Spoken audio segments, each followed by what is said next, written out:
Before the story begins, before names are spoken and destinies unfold, there is silence.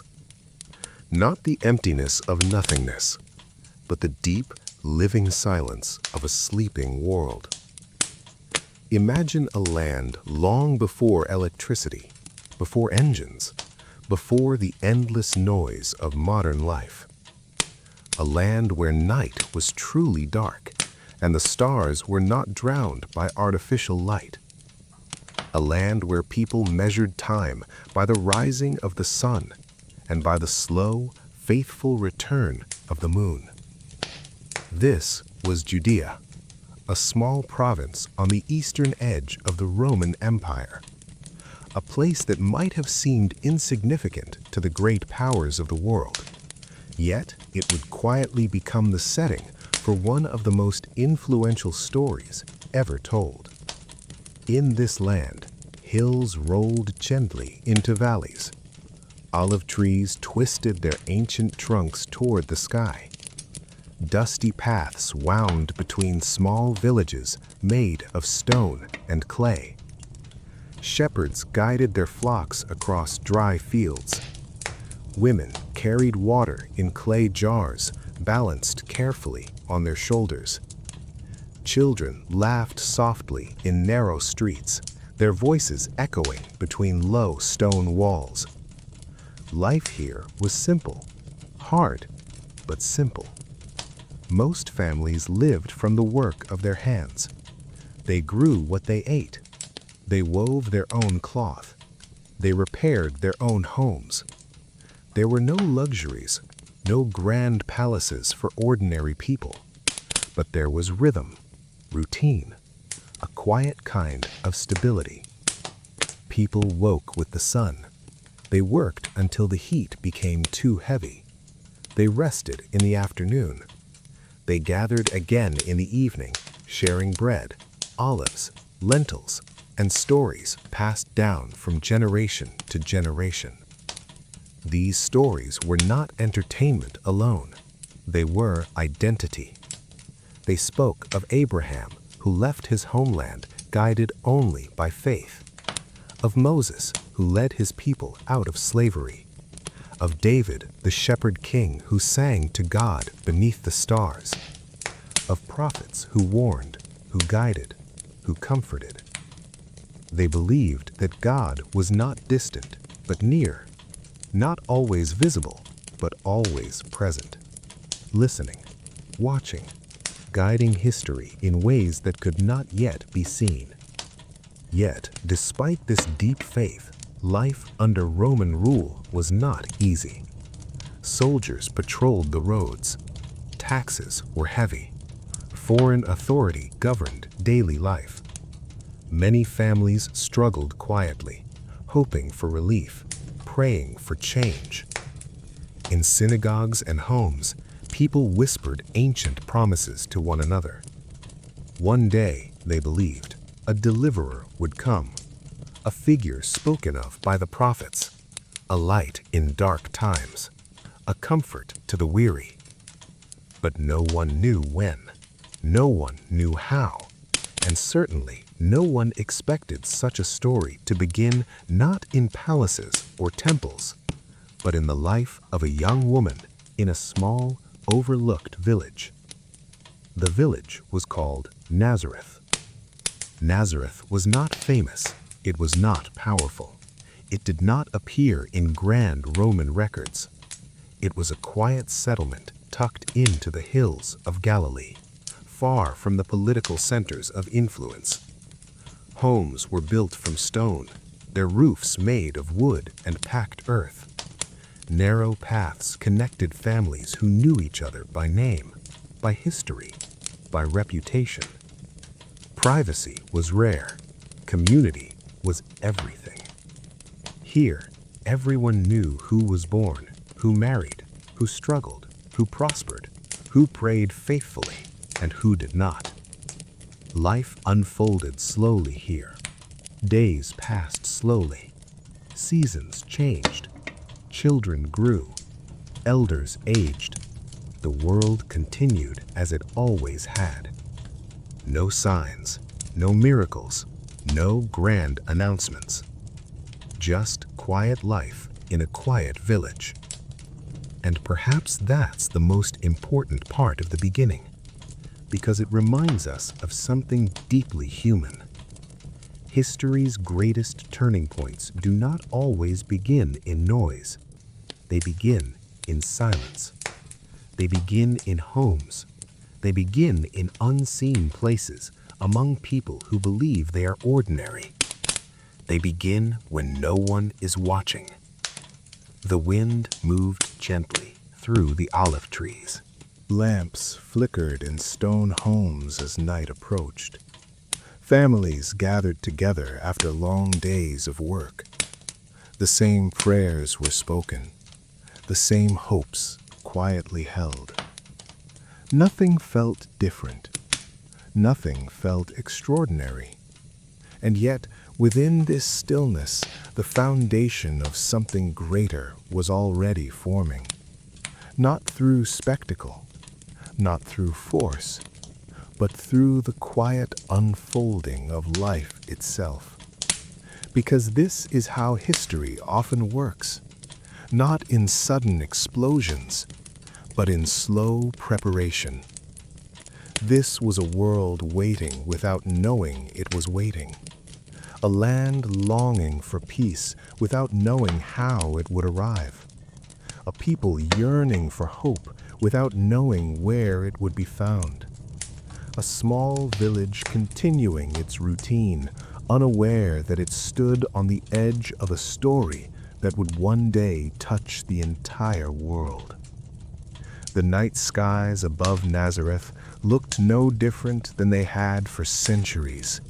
Stars shimmered, crickets sang, the air cooled gently, and in the stillness, the future rested unseen. Not yet revealed, not yet understood, not yet spoken aloud, just waiting, quietly, gently, patiently. In Nazareth, the days moved slowly, not because people were lazy, but because life followed the gentle rhythm of nature. The sun rose without hurry. Light slipped quietly through small windows. Roosters called across the hills. Smoke curled softly from clay ovens as families prepared their morning bread. Mary awoke each day as countless women had before her, not to greatness, not to ceremony, but to responsibility.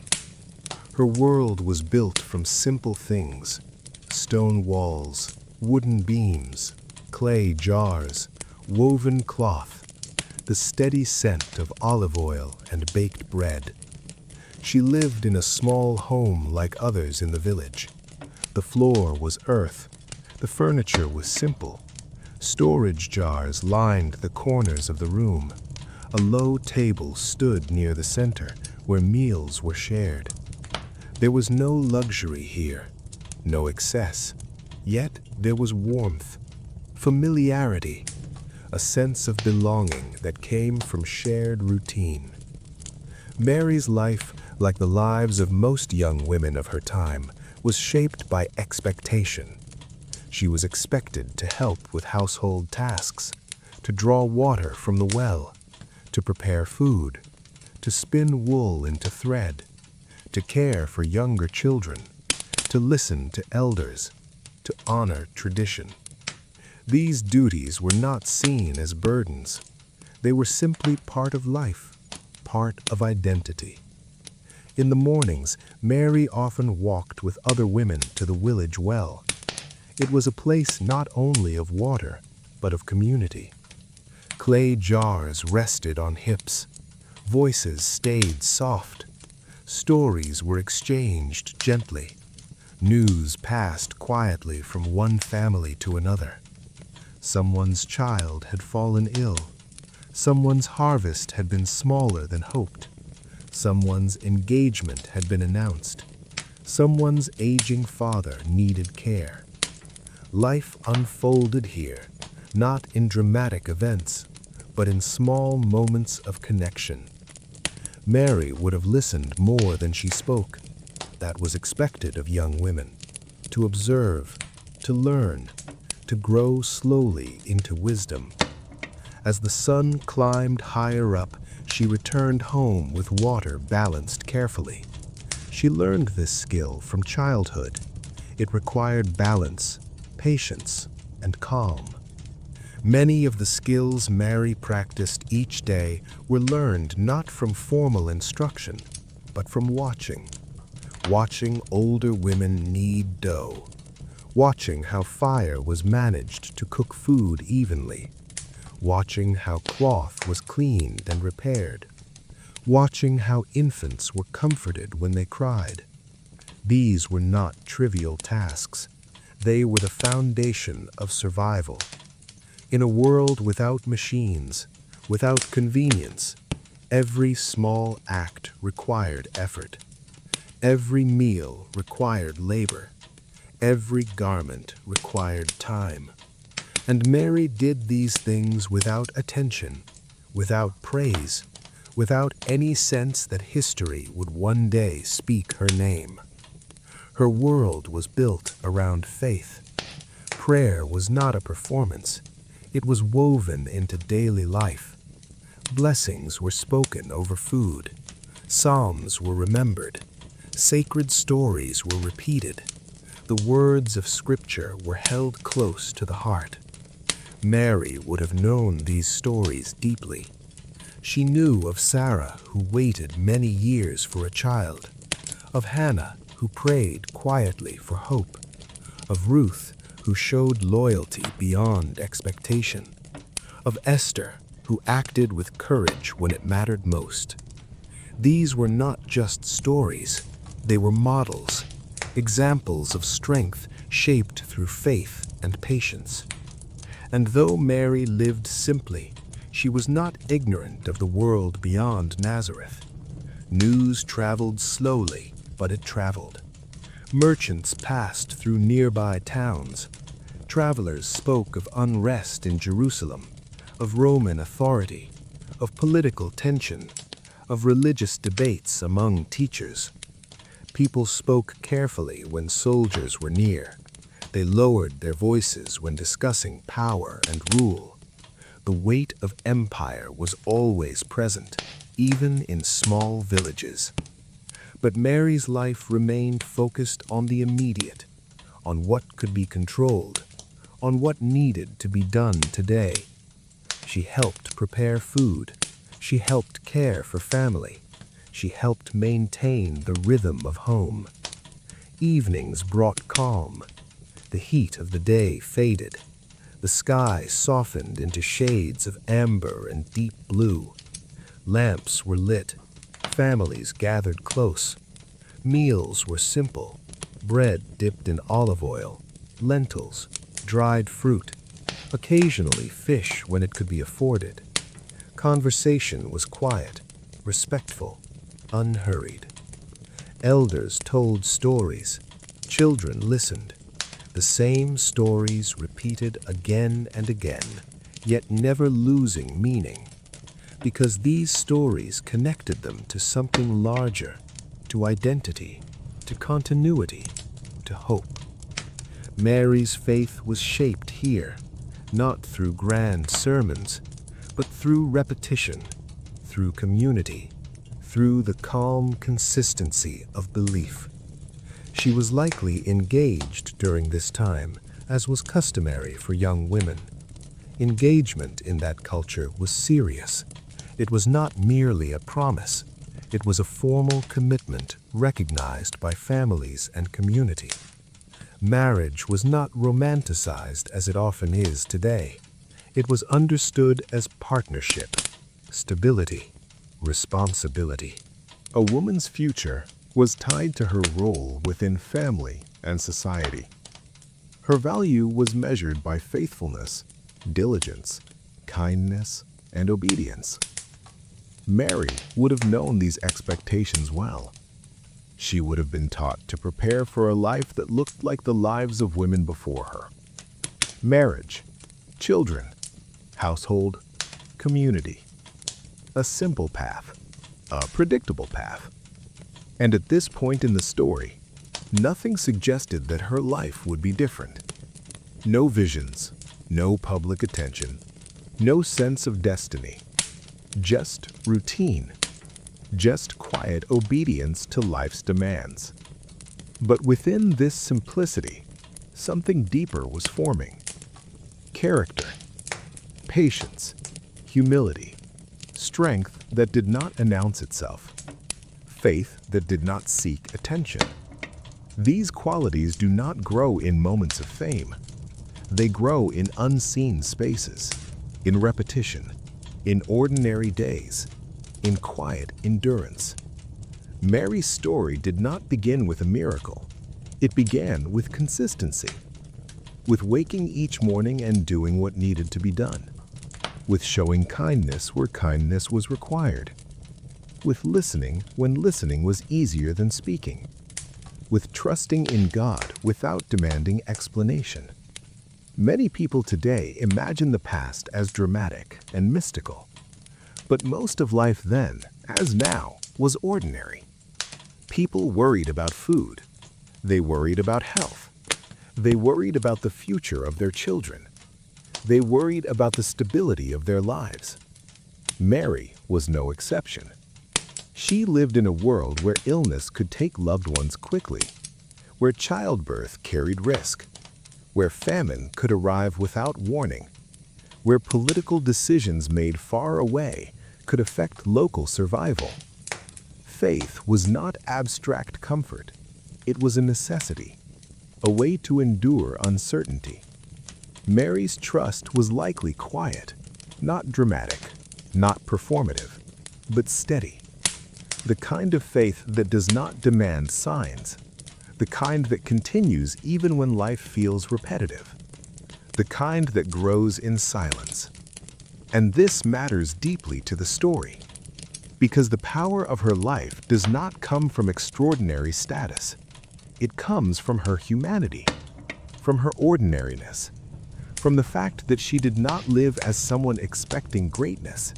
She lived as someone committed to doing small things faithfully. Nazareth remained unchanged around her. The same dusty roads, the same simple homes, the same people passing each day with familiar greetings, the same quiet rhythm. Nothing yet suggested that the story of this village would one day reach every corner of the world.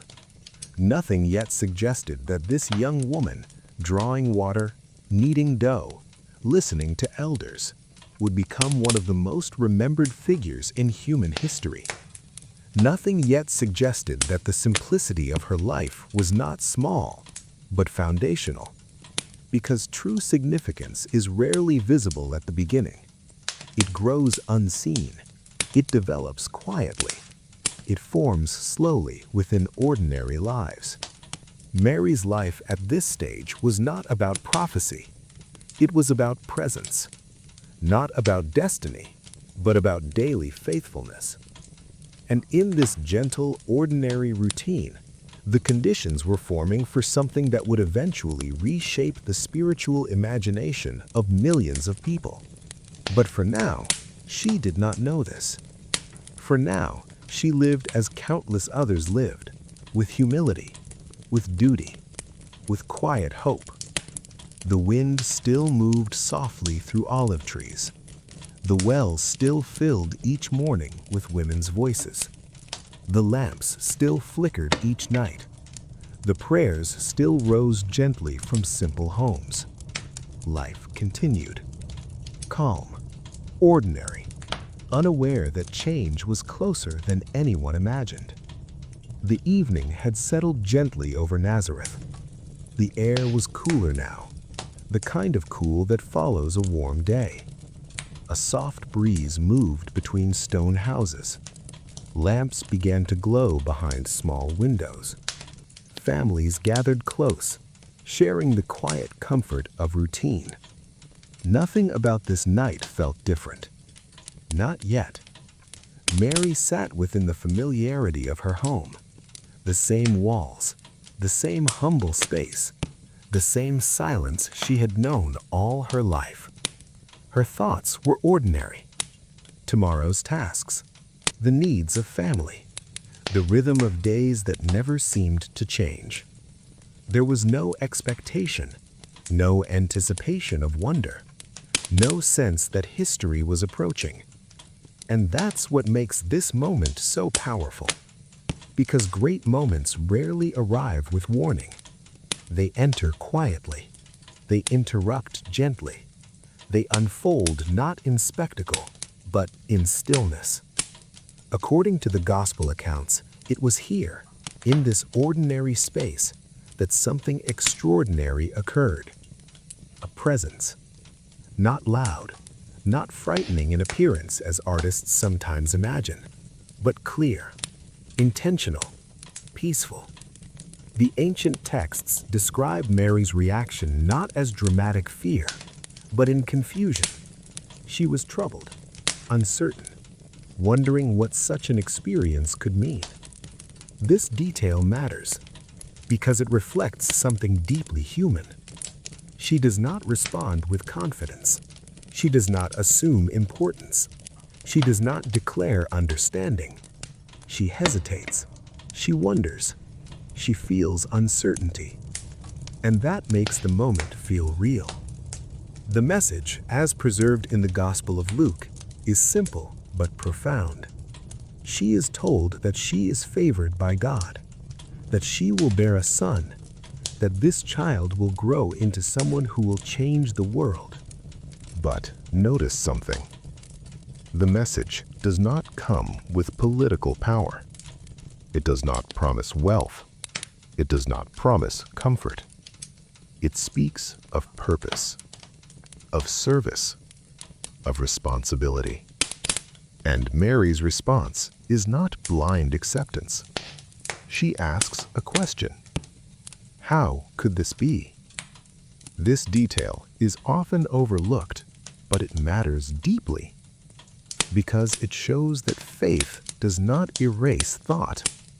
Belief does not remove reason. She is not portrayed as passive. She is portrayed as thoughtful. She listens. She processes. She responds honestly. And this honesty is what gives the moment depth. The explanation offered is spiritual, not scientific. It belongs to the language of faith, to a worldview where divine action is understood through meaning rather than mechanism. And Mary's response, according to the tradition, is not loud, not emotional in excess, not dramatic. It is quiet. Let it be. Not a declaration of certainty, but a decision of trust. A willingness to accept a path that she does not yet understand. This moment is often described as miraculous. But if we look deeper, it is also deeply human. Because the real weight of this moment is not only in the message, it is in what the message means for her life. From this point forward, nothing will be simple. Her reputation will be questioned. Her future will become uncertain. Her safety may even be at risk. In the cultural context of first-century Judea, pregnancy before marriage could carry severe social consequences.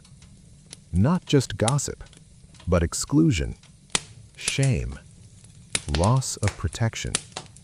This was not a romantic path. It was a dangerous one, which makes her acceptance even more meaningful. Because this is not the story of someone choosing glory. It is the story of someone choosing obedience in the face of uncertainty. The texts do not present Mary as someone seeking attention. They present her as someone who receives an overwhelming message and responds with humility. After the experience, life does not immediately transform into spectacle. There are no crowds, no public announcements, no recognition from others.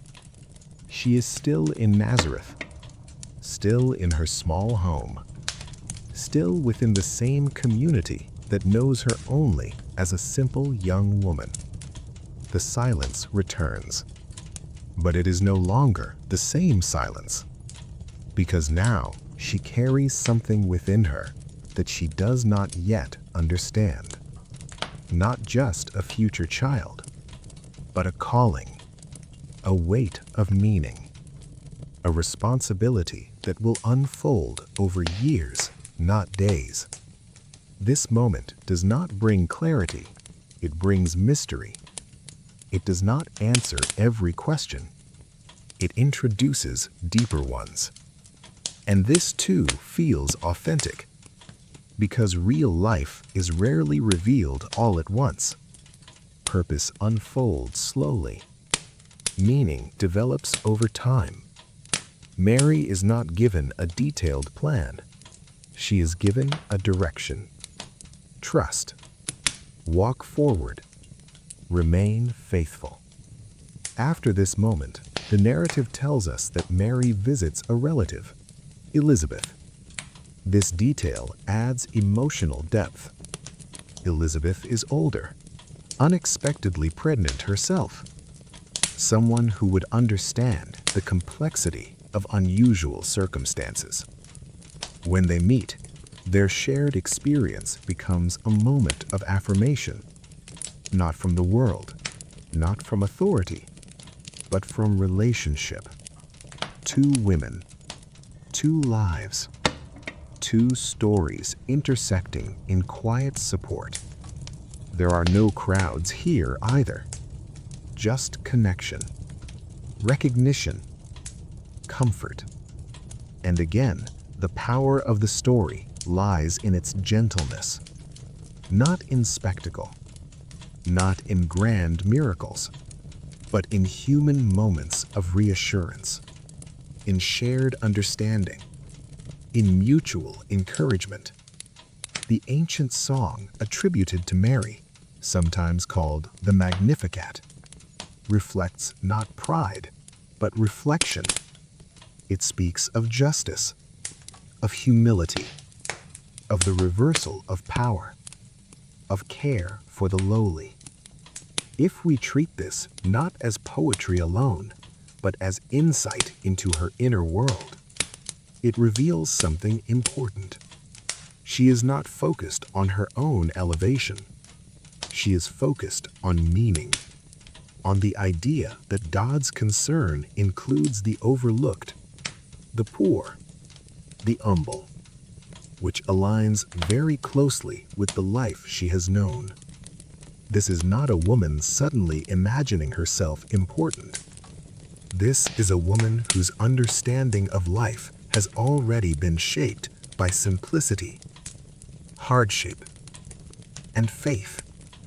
After these moments, she returns home, back to Nazareth, back to routine, back to the reality of living within a community that does not yet know her story.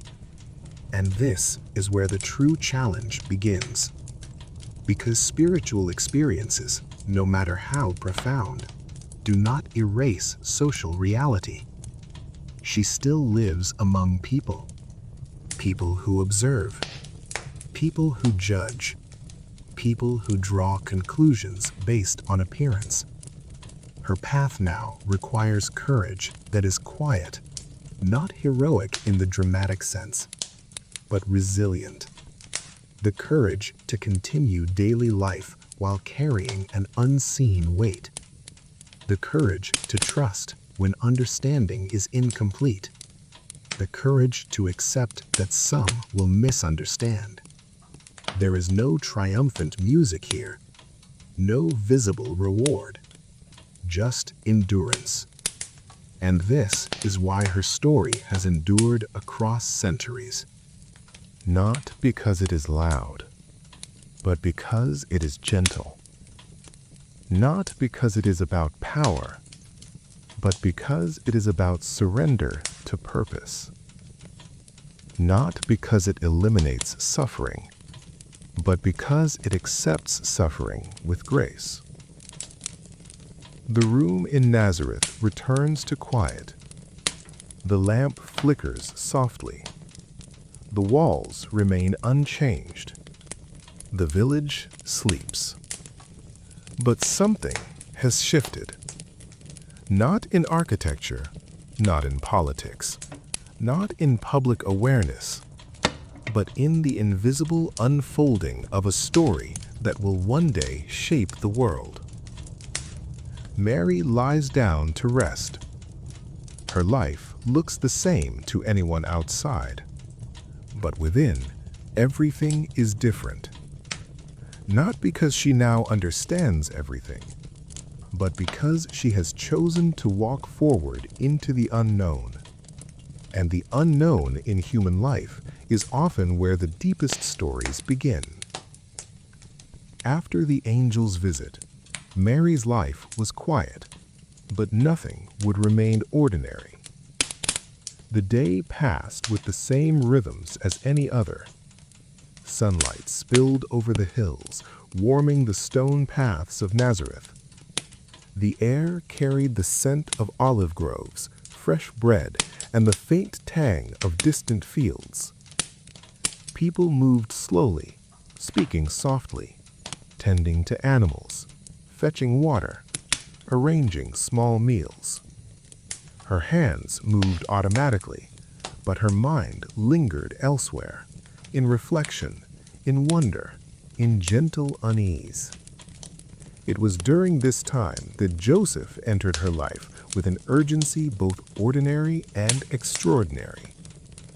Joseph, a carpenter by trade, a man rooted in practical life, held a reputation for quiet integrity.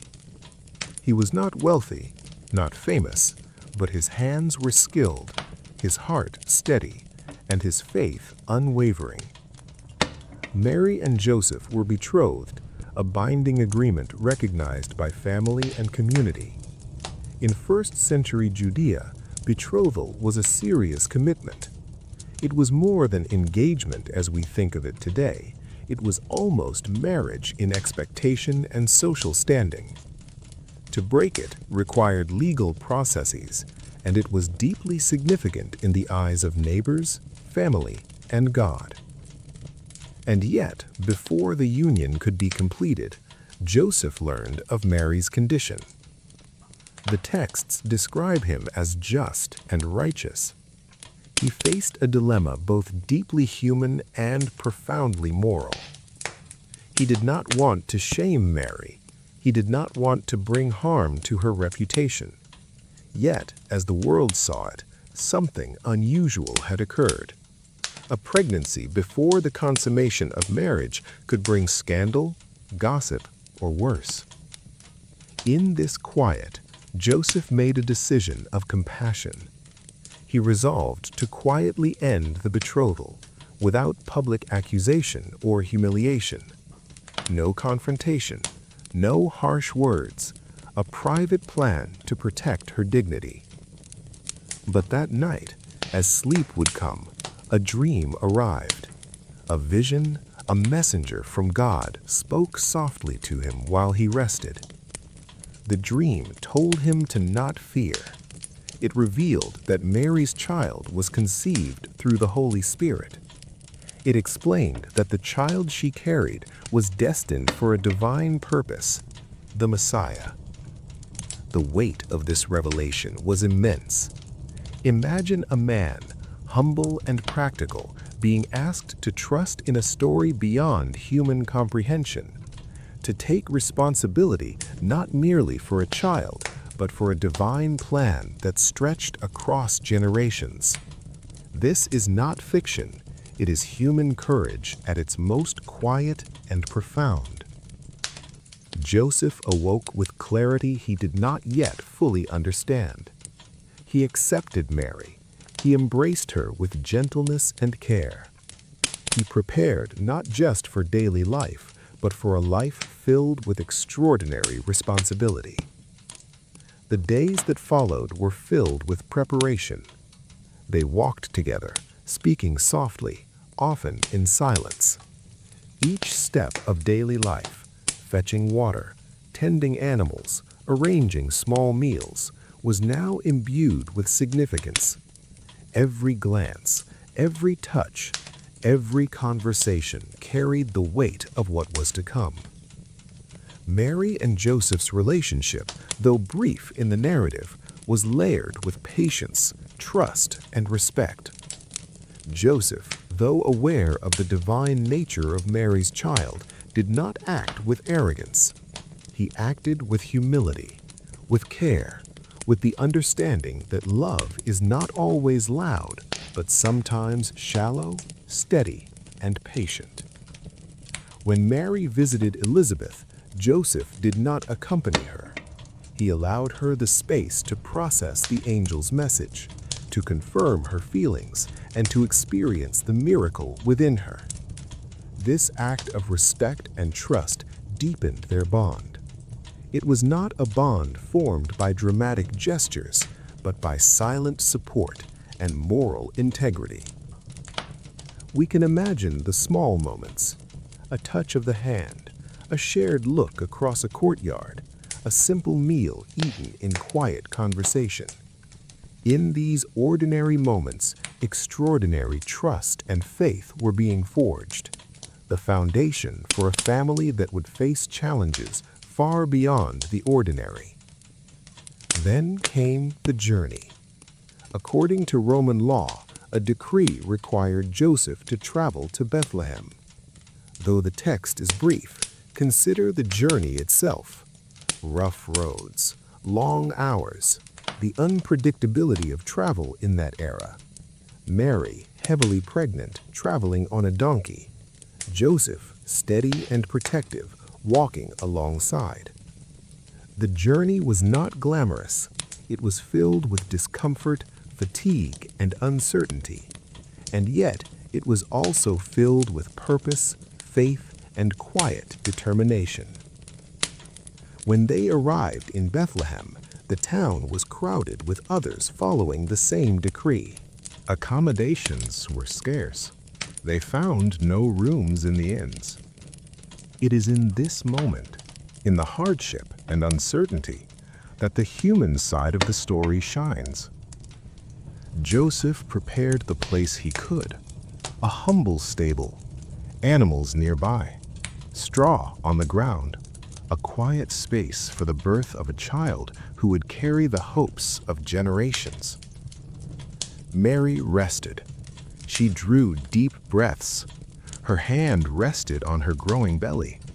The air was filled with the scents of animals, the sound of distant voices, and the faint coolness of night. And then, in the quiet hours before dawn, the birth took place.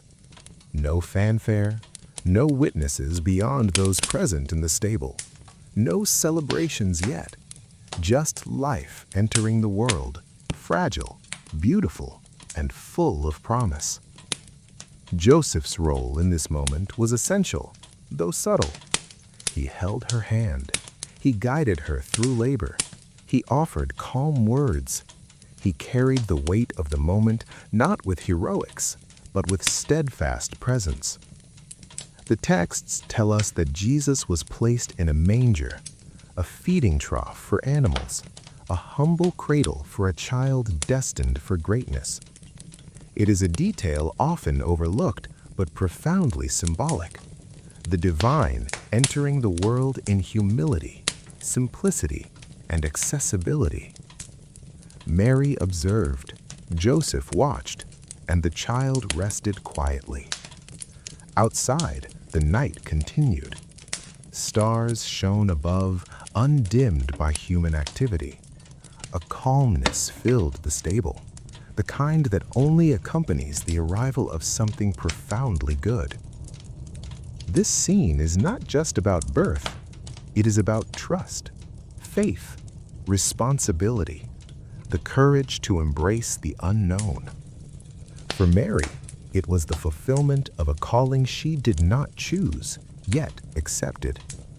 For Joseph, it was the expression of love that was steady, protective, and selfless. Throughout their lives, they would continue to act with humility. Mary nurturing, guiding, teaching, Joseph providing, supporting, shielding. Together they faced danger, uncertainty, and societal judgment, and yet they did not falter. This narrative, rooted in Scripture, reflects deeply human virtues: patience in adversity, courage in uncertainty, faith in the unseen, love that is quiet but enduring. The story of Mary and Joseph is not merely historical, it is instructional. It shows how ordinary people in extraordinary circumstances respond with dignity, courage, and grace. And as a sleep story, it offers the listener a sense of calm, a gentle pace, a reminder that strength is often quiet, that heroism is not always loud, and that love, patience, and steadfastness carry far greater power than glory or fame. As the first night passed in the stable, a sense of peace settled over them. The world outside remained unaware of the quiet miracle that had taken place. But within that small space, the threads of history, faith, and humanity had been gently, irrevocably woven together. And so, the foundation of the story of Jesus begins, not in courts, palaces, or temples, not in spectacle or drama, but in quiet faith, in humble action, in the calm, steady presence of Mary and Joseph. Every man, every woman, every family whose name appeared in the registers of ancestry was called to return to the city of their lineage. For Joseph, this meant a journey from Nazareth to Bethlehem, a city of stone and history, quiet hills and narrow streets. It was a journey that would test patience, faith, and endurance, and one that would mark the beginning of a story remembered for millennia. Mary, heavily pregnant, could not walk the entire distance. The roads stretched across rough terrain, over hills and valleys, under the unrelenting sun of Judea. Dust clung to sandals and robes. Animals groaned as they bore loads, carrying people or goods to their distant towns. Joseph had chosen a donkey, a humble and steady companion for Mary to ride. Donkeys were reliable, unassuming, and patient. They carried travelers across roads that were rough, uneven, and sometimes dangerous. Mary held tightly to the reins and the blankets, feeling the gentle sway of the animal with every step. Each day brought new challenges. The wind carried dust into eyes.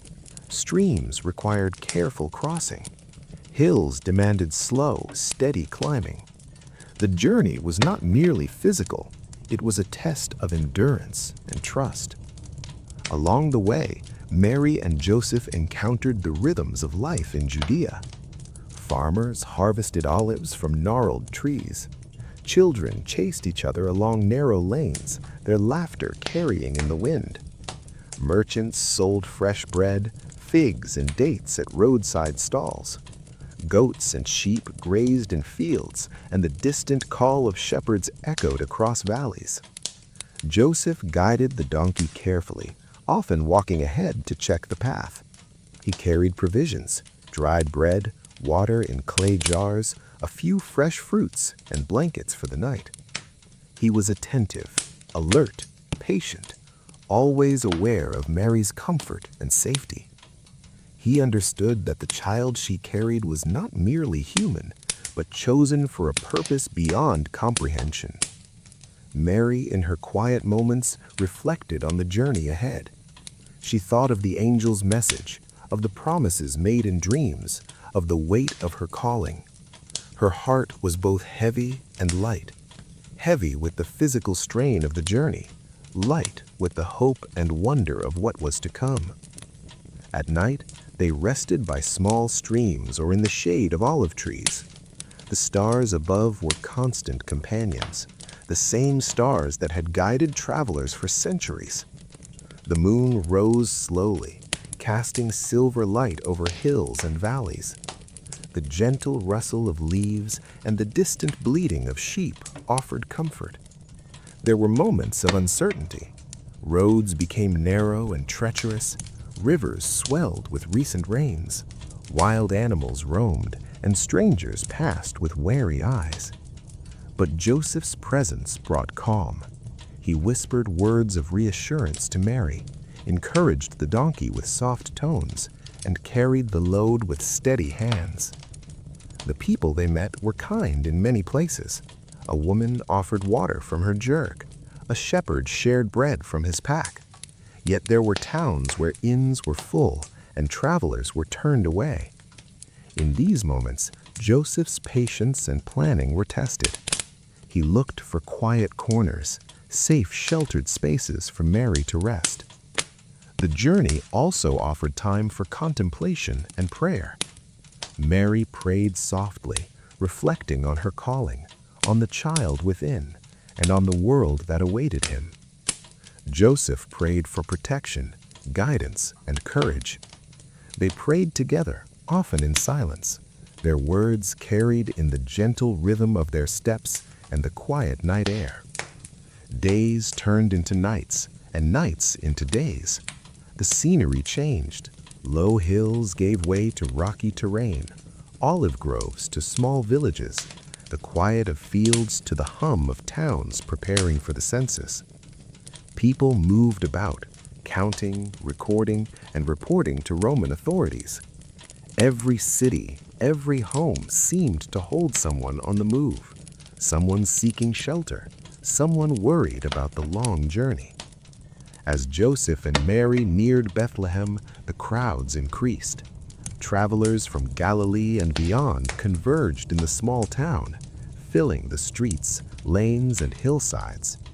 The noise and bustle were unlike the quiet paths they had traveled for weeks. Voices carried, animals brayed, and doors creaked under the weight of travelers. Yet even in this, Joseph remained calm.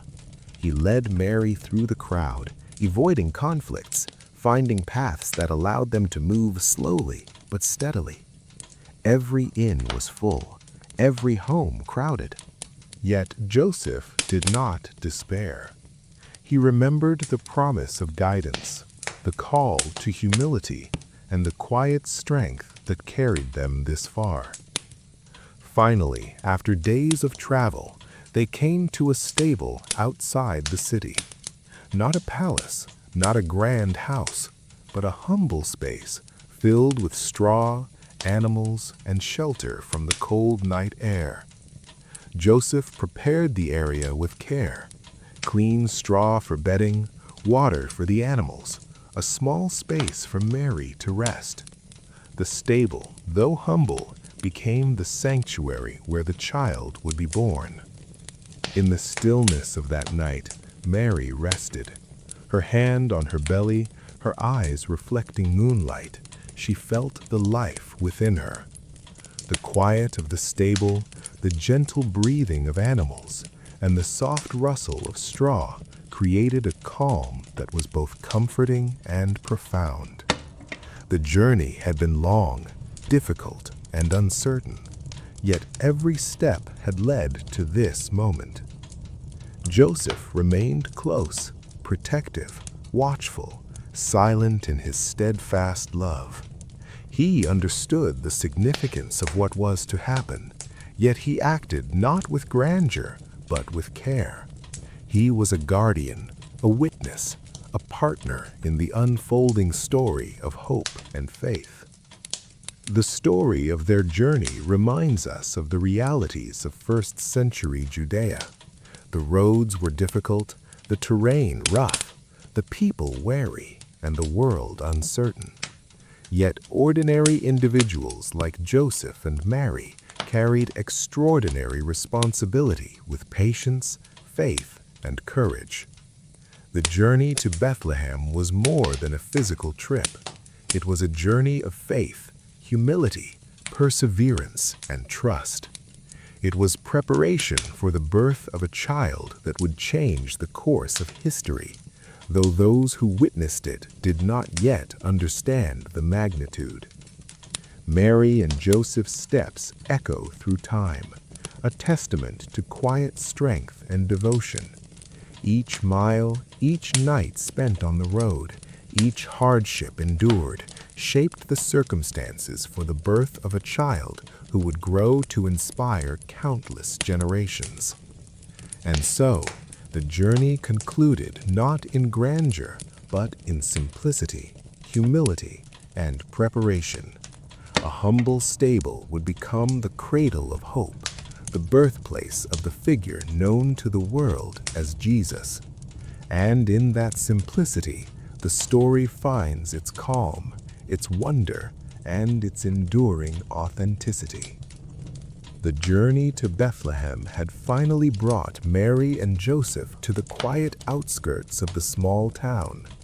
The city itself was crowded with travelers, all seeking shelter, all following the census decree of Caesar Augustus.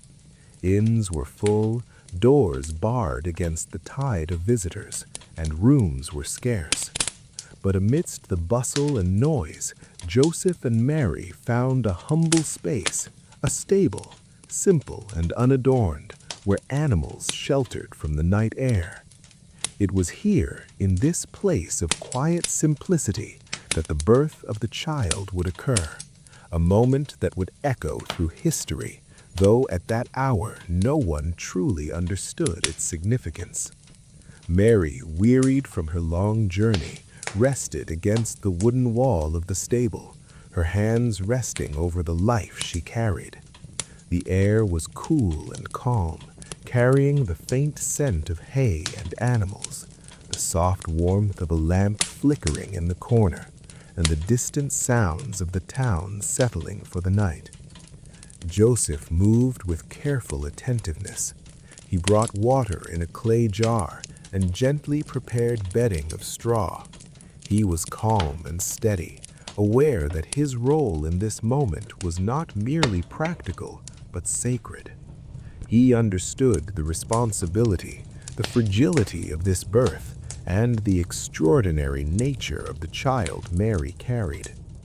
Though he had often worried on the journey, over the long road, the crowded towns, the dangers of travel, he now focused solely on her comfort and the life soon to enter the world. Mary closed her eyes, breathing in the silence, allowing her mind to wander over the days past.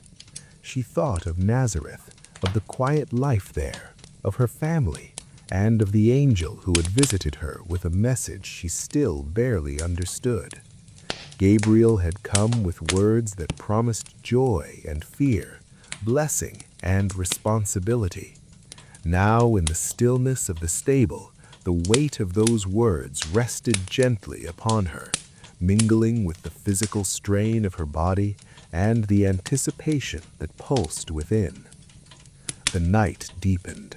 The sky above was clear, and stars shone like distant flames, constant and calm, witnessing this ordinary yet extraordinary moment. In the stillness, Mary listened to the soft breathing of the animals, the occasional rustle of straw, and the quiet footsteps of Joseph as he moved about the stable, attending to small details. It was a world stripped to essentials, earth beneath their feet, the child within her, the presence of her husband beside her, and the eternal promise above. Labor began quietly, with no fanfare, no heralds, no grand announcement. The air grew stiller, almost reverent, as Mary felt the life within her begin to emerge into the world. Joseph held her hand, guiding her with gentle words, encouragement carried in a calm voice, a whisper more than instruction. There was a rhythm to the labor, breath, pause, movement, rest. Each contraction brought the new reality closer, and Mary faced it with a mixture of strength, fear, and profound wonder. Outside the stable, the world continued, unaware of the moment that was about to reshape history. Shepherds tended their flocks on the hillsides, distant dogs barked, and the occasional night traveler passed along the road. But inside the stable, time itself seemed to slow. Each heartbeat, each breath, each small cry of a newborn was magnified, echoing in the quiet corners of the humble space. When the child was finally born, the world did not erupt with sound or celebration. There were no trumpets, no crowds, no grand proclamations. Instead, there was the gentle yet powerful stillness of life entering life. Mary held the child close, pressing him gently to her chest, feeling the warmth, the heartbeat, the breath of a new soul. Joseph knelt beside them, awestruck and silent, understanding the significance of this moment was greater than any earthly ceremony. The child was wrapped in simple cloth, soft and clean, the only adornment needed in that quiet space. Mary gazed upon him, her eyes reflecting love, awe, and the weight of responsibility. Joseph marveled at the perfection of the child's form, the tiny fingers and toes, the small but steady breathing, and the calm determination of life itself. There was no need for embellishment. The simplicity of the stable, the straw, the gentle warmth, and the presence of those who cared was enough. It is easy to imagine the world in that moment as ordinary, yet the ordinary itself carried extraordinary meaning. This birth was not just a family event, it was the fulfillment of prophecy, the continuation of a lineage chosen for divine purpose. And yet, it was also human, real, and tangible. A mother's love, a father's protection, a child's first breath. The sacred and the mundane existed side by side, intertwined in every detail. Mary's thoughts were quiet but profound. She considered the words of the angel, the purpose that lay ahead for her son, and the life she would now guide. She understood that challenges would come, that the world would not always be gentle, and that the child's path would not be easy. Yet, in the stillness of the stable, she felt hope, trust, and a deep unspoken certainty that this life was meant for something extraordinary. Joseph, too, reflected silently. He had been a man of simple trade, a carpenter familiar with wood, stone, and tools. Yet in this moment, he was witness to the greatest event in human history. He marveled not only at the child, but at Mary, at her courage, her endurance, and her unwavering faith. He knew that his role, though quiet and humble, was essential: protector, guide, and support in a world that would demand courage and resilience. As the night deepened, the stable seemed to breathe with life. The newborn rested against Mary's chest, and she, exhausted but fulfilled, allowed herself to relax in the calm presence of the child. Joseph watched over them both, ensuring comfort, warmth, and safety. Outside, the stars continued their silent vigil, and the cool night air carried a sense of peace. Soon the first visitors arrived, not rulers, not soldiers, not priests, but shepherds. They came quietly, guided by the angelic message that had visited them in the fields. Their presence was gentle, respectful, and humble, fitting the quiet magnitude of the moment. They brought no grand gifts, only awe, wonder, and a recognition of something far greater than themselves. They knelt in silence, eyes wide, hearts open, and shared in the stillness that had become sacred. The shepherd's visit reinforced a truth that Mary and Joseph already knew. Greatness does not always announce itself with grandeur.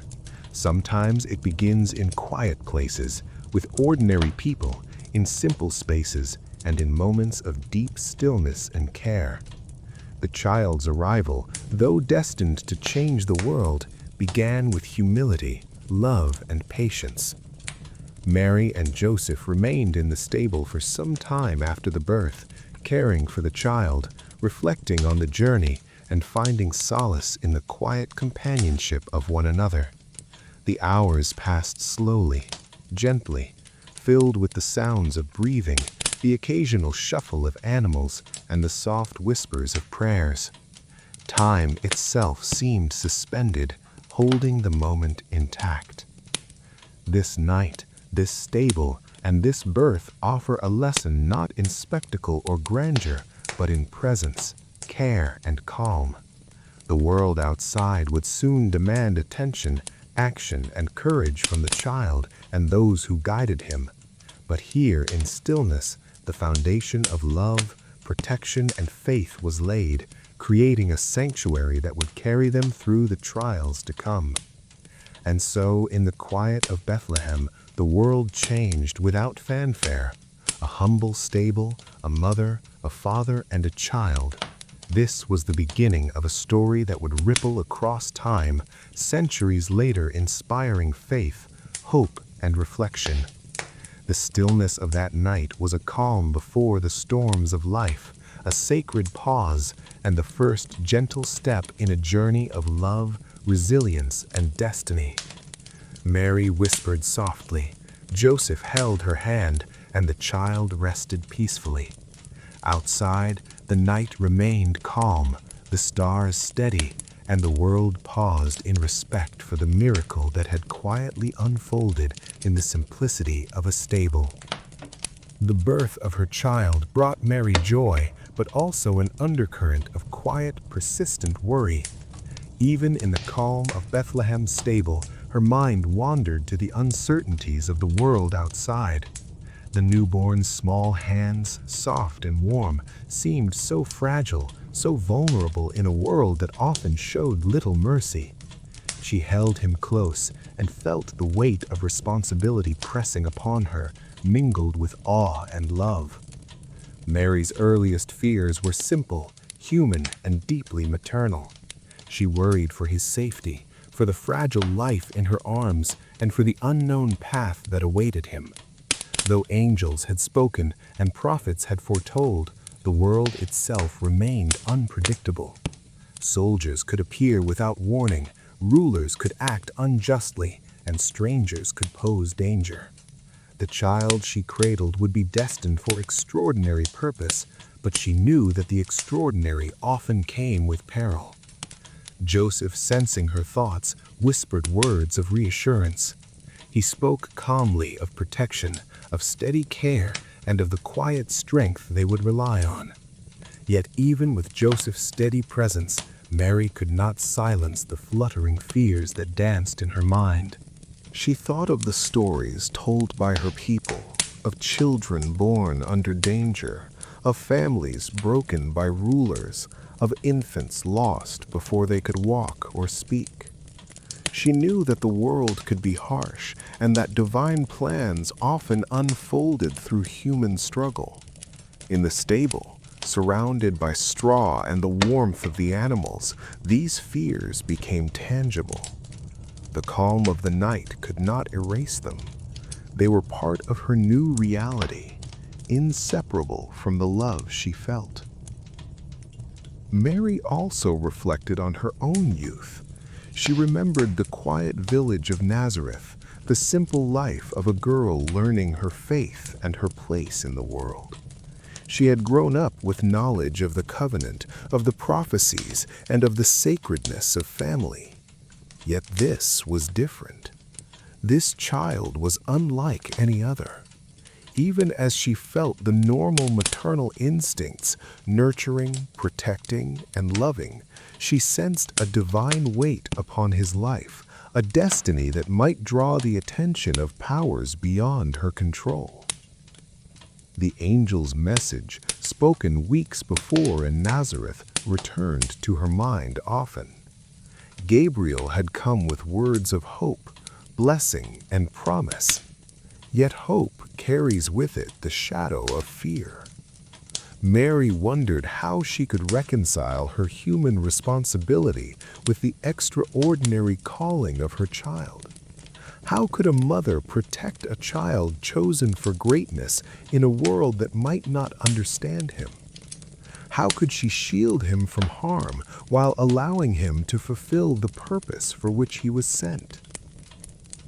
The early days were filled with practical concerns, which in turn fueled her maternal worry.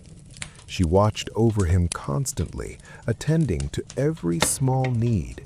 She ensured he was wrapped warmly, that he was fed and dry, that the air around him was calm and free of disturbance. She marveled at every tiny breath, every flicker of movement, every soft cry that reminded her of his fragile humanity. Each small moment of vulnerability amplified her awareness of the dangers that might lie ahead. Even sleep brought no full rest. In the quiet moments of the night, Mary would awaken to check the child, to ensure he breathed steadily, that he was warm, that he was safe. Each creak of the stable door, each gust of wind, each animal's movement stirred her heart with caution.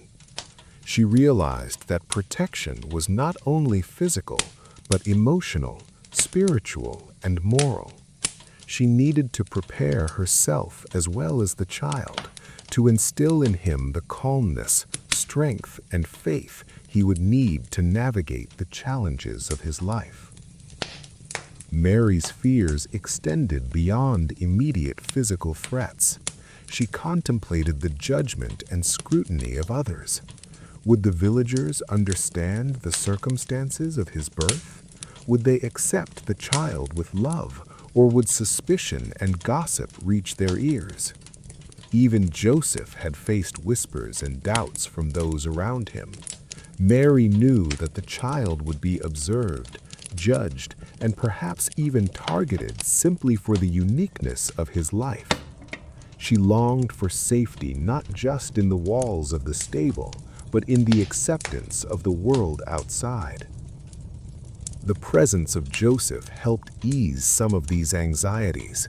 He was steady, patient, and vigilant. He spoke of faith, of trust in God, and of the certainty that the child's life was protected by more than human hands. Yet Mary knew that faith, while sustaining, could not erase all fear. The path of those chosen for divine purpose was rarely simple or secure. She recognized her role as mother was to nurture and guide, but also to prepare herself for trials she could not fully foresee. As days passed in Bethlehem, Mary's fears were joined by vigilance. She observed the world carefully, noting the comings and goings of travelers, the movement of authorities, and the shifting attitudes of those around her. Every sound in the night, every shadow across the stable drew her attention. She maintained a quiet watch over her child, ensuring that even as he rested, he remained safe from harm. Her attention to detail, her gentle care, and her deep love became a fortress of protection that transcended the physical walls of the stable. Mary also reflected on the broader significance of her child's birth. She knew in quiet moments of contemplation that the world into which he was born was filled with complexity, with struggle, and with need. Political power, social hierarchy, and human ambition could easily endanger a life so uniquely marked. The child would grow into a world not yet ready to fully understand him. Mary's early fears were thus a reflection of the human response to the divine. She was deeply aware of her child's destiny, and with that awareness came an acute sense of responsibility. Her mind, though calm in posture, was active with reflection, concern, and foresight. She considered every small risk and every potential obstacle, knowing that the challenges of life would extend far beyond the walls of the Bethlehem stable. Even as the newborn slept, Mary's attention remained unwavering. She observed each breath, each movement, each flicker of consciousness with tenderness and vigilance. She spoke softly, offering words of comfort, of encouragement, and of love. She marveled at the delicate perfection of his form, the rhythm of his heartbeat, and the strength within his fragility. Every small action of hers was infused with purpose and care, reflecting a mother's instinct combined with a profound awareness of divine responsibility. In these early days, Mary's fears were also tempered by moments of wonder. She witnessed the child's innate intelligence, the subtle awareness in his eyes, the quiet strength in his cries, and the gentle calm that followed each disturbance. She understood that the child's life was guided by forces beyond human comprehension, yet she recognized her role as guardian, nurturer, and teacher. Her care, patience, and calm attentiveness were the foundation upon which the child's early experiences would rest. Mary's fears, though constant, never overwhelmed her love. They existed side by side, creating a balance of vigilance and tenderness, caution and warmth. She understood that to nurture a child destined for a unique purpose required both attentiveness and trust, both care and faith. The early days in Bethlehem, filled with quiet vigilance, gentle movements, whispered prayers, and careful attention, established a pattern of care and devotion that would continue as the child grew and faced the challenges of life. The stillness of the night, the soft breathing of the child, the calm presence of Joseph, and the gentle flicker of the lamp created a sanctuary. Within this sanctuary, Mary's fears were tempered by love, her anxieties softened by faith, and her vigilance transformed into quiet courage. She embraced the duality of human and divine, understanding that the extraordinary path of the child required extraordinary care, tempered by the ordinary acts of love and attentiveness that define parenthood.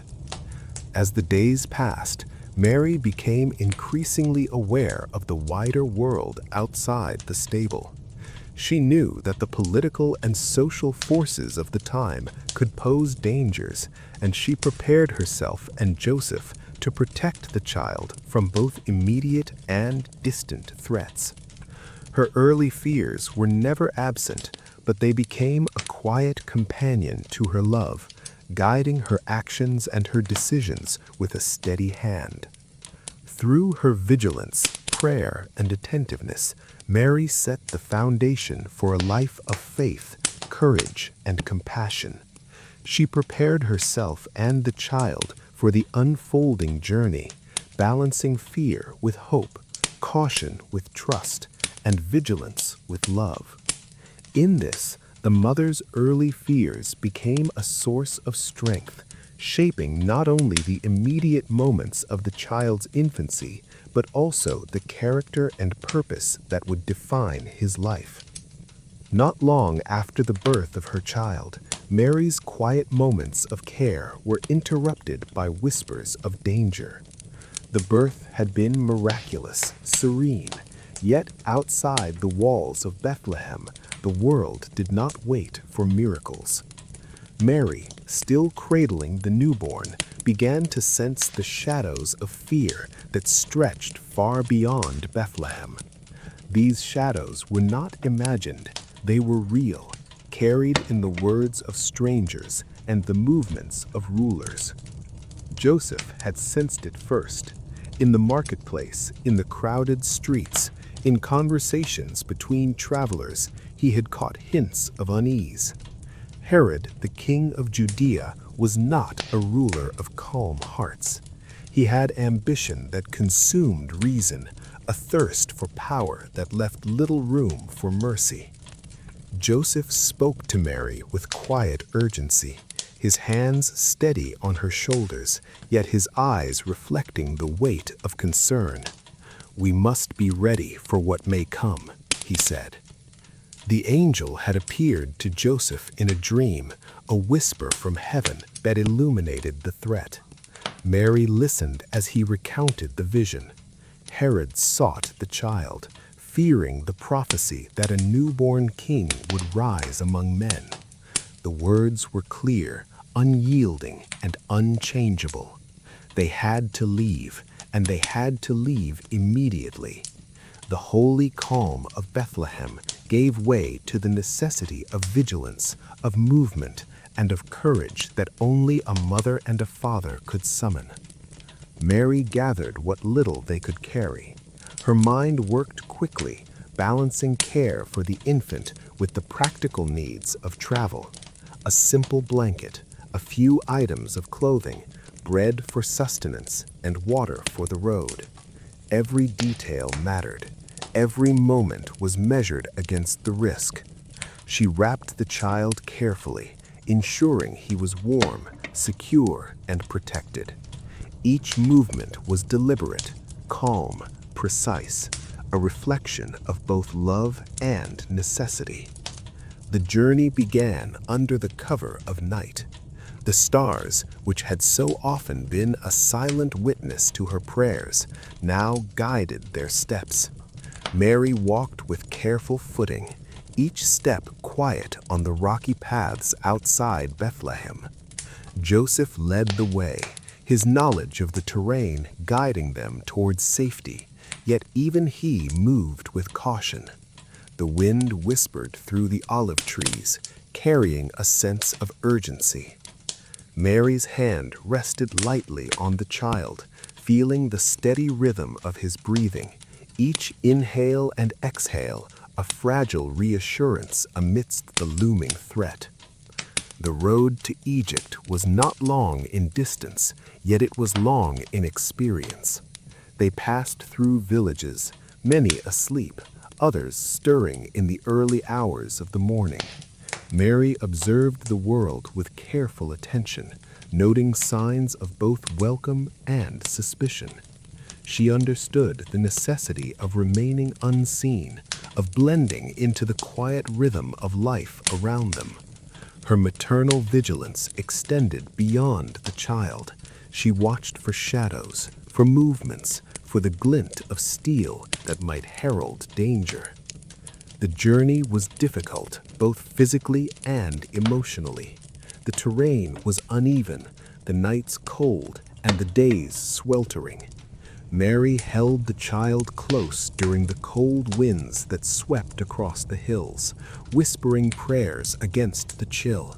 She shaded him with her garments in the blazing sun, murmuring softly to calm both his body and his spirit. Every mile was a testament to endurance, every step a measure of devotion. Her love and care transformed the journey into a sacred path, a passage that combined both survival and faith. Joseph guided them towards familiar routes, but even familiarity offered little comfort. They passed through fields, along streams, and into small towns where they relied on the quiet discretion of innkeepers and villagers. Mary's mind remained alert to the subtle cues of attention, a lingering glance, a shift in posture, the sound of a door creaking unexpectedly. She learned quickly to read the world through both caution and intuition, understanding that safety was a delicate balance of trust and vigilance. As they traveled, Mary reflected on the weight of prophecy. The child in her arms was not only her son, but the fulfillment of a promise that spanned generations. She understood the responsibility that had been entrusted to her, to protect, to nurture, to guide, and to prepare him for a future that would be both extraordinary and fraught with challenge. Each moment of the journey reinforced the duality of her role as mother and guardian, blending the ordinary acts of care with the extraordinary need for vigilance and foresight. The nights in the wilderness were the most trying.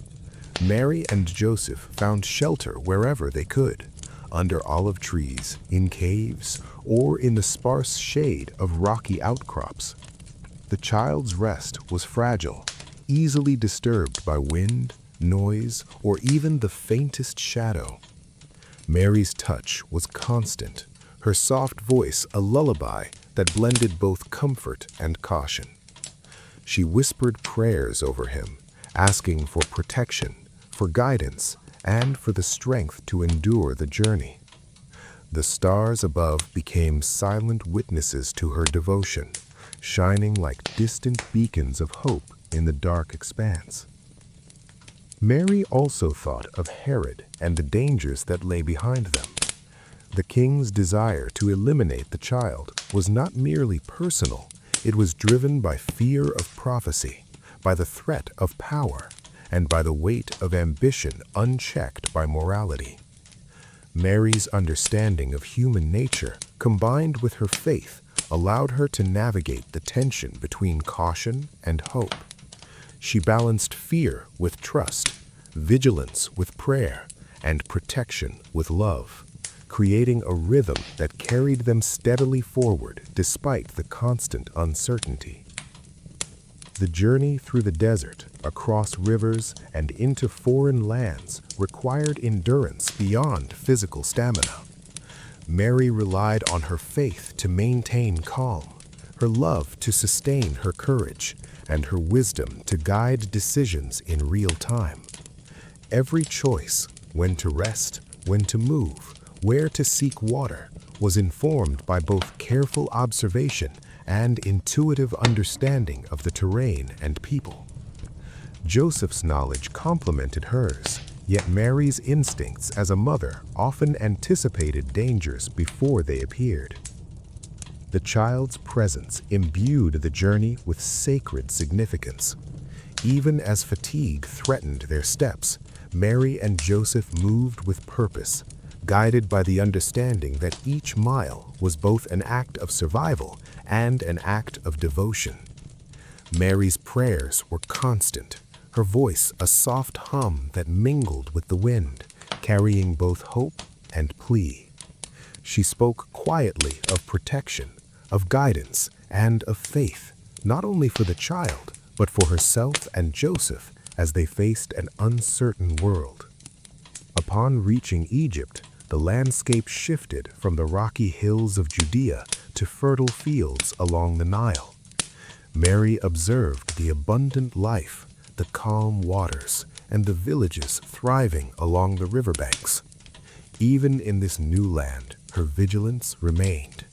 She knew that safety was temporary, that the threat of Herod might extend beyond borders, and that the child's extraordinary destiny required ongoing protection.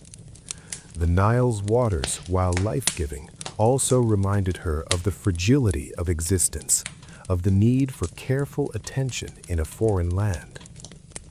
Mary and Joseph found shelter among those who welcomed travelers with discretion and kindness. The child was placed in a simple room, yet one that offered safety, warmth, and the quiet needed for rest. Mary tended to him constantly, watching for signs of discomfort, ensuring he was fed, clothed, and protected from illness. Her vigilance was both practical and spiritual, encompassing the entirety of her maternal care. She whispered prayers continuously, not just for the present, but for the future, for the child's journey beyond Egypt, and for the fulfillment of the destiny that had been promised. Even in moments of calm, Mary's mind remained attentive to potential threats. She observed strangers, the movement of guards or officials, and the subtle dynamics of local communities. Her care was holistic, encompassing not only physical protection, but the moral and spiritual guidance necessary for a child whose life carried extraordinary purpose. She taught Joseph's insights, her own lessons, and the quiet discipline of observation to ensure that every day of the child's early life contributed to their safety and growth. Mary's reflections during this time were profound. She considered the weight of motherhood, the intersection of human vulnerability and divine destiny, and the delicate balance between fear and faith. Each day reinforced her understanding of responsibility, love, and endurance. She realized that her care would shape not only the immediate survival of her child, but the foundation upon which his future life and mission would rest. Throughout their stay in Egypt, Mary's vigilance never wavered. She nurtured, comforted, and guided the child with an awareness that extended far beyond the immediate surroundings. Her love created a sanctuary of calm and safety. Her prayers infused each day with purpose, and her careful observation ensured that the child's early life unfolded with both security and serenity. Even as days became weeks and weeks became months, Mary maintained the rhythm of care. She observed the cycles of the sun, the patterns of the stars, and the movement of people around her. Each moment was both ordinary and extraordinary, a mother tending her child, a guardian protecting a life destined for greatness, and a woman whose faith guided her through uncertainty. Her prayers, whispered in calm tones, became a lifeline for both her and the child, creating a sanctuary of peace amidst the wider world of unpredictability. The time in Egypt was marked by patience, vigilance, and love. Mary understood that the threat from Herod would not last forever, yet she remained alert, careful, and attentive. Every night she watched over the child, ensuring his sleep was deep and untroubled. Every day she nurtured, comforted, and prepared him, balancing the ordinary needs of infancy with the extraordinary purpose of his life. In these moments, Mary's maternal courage shone brightest. She faced fear with calm, uncertainty with wisdom, and danger with vigilance. The journey to Egypt, though filled with difficulty, became a testament to her strength, faith, and love.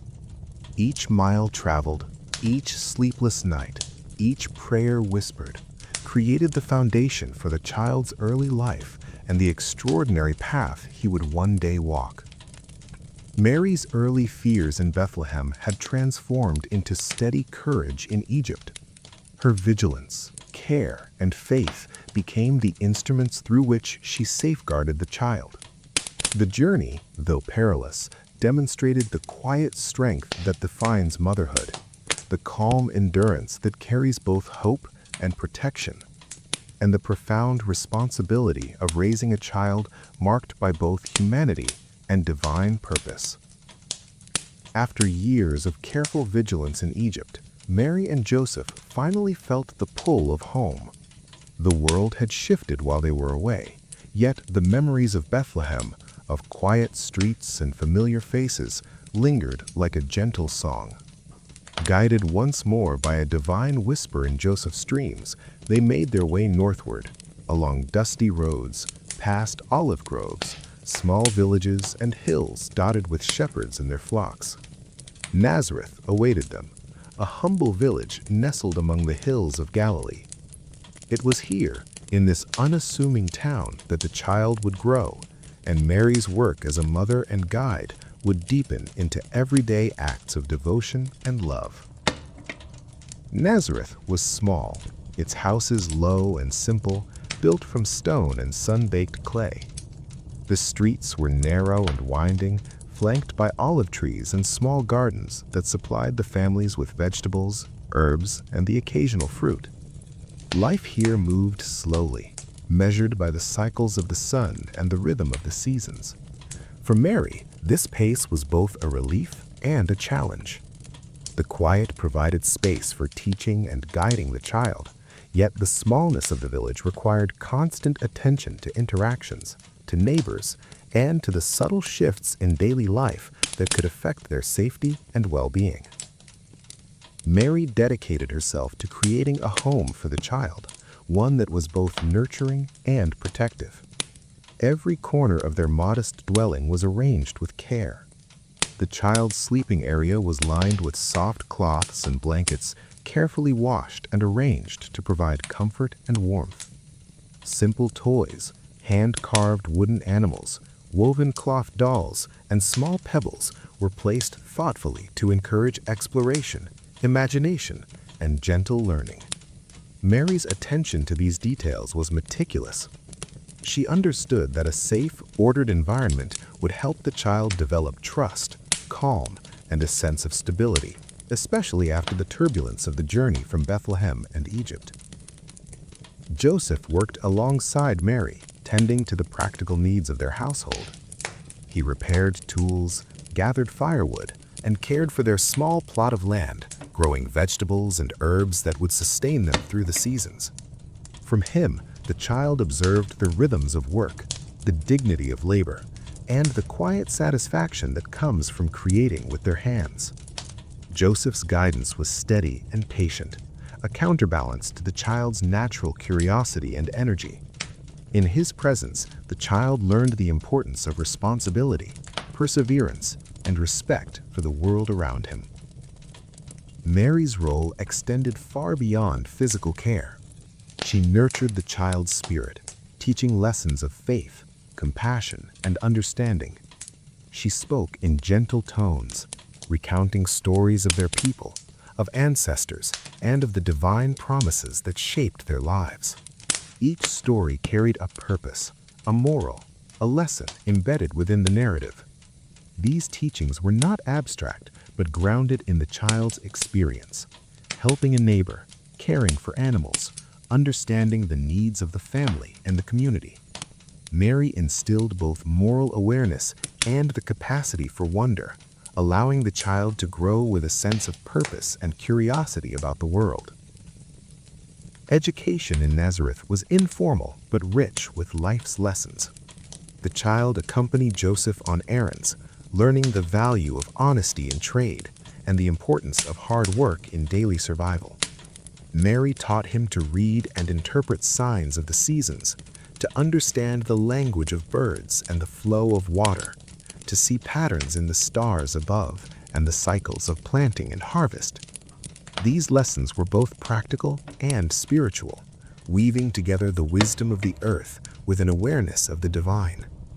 Mary's teachings were gentle, repetitive, and patient, allowing the child to absorb knowledge naturally, internalizing lessons through observation and experience.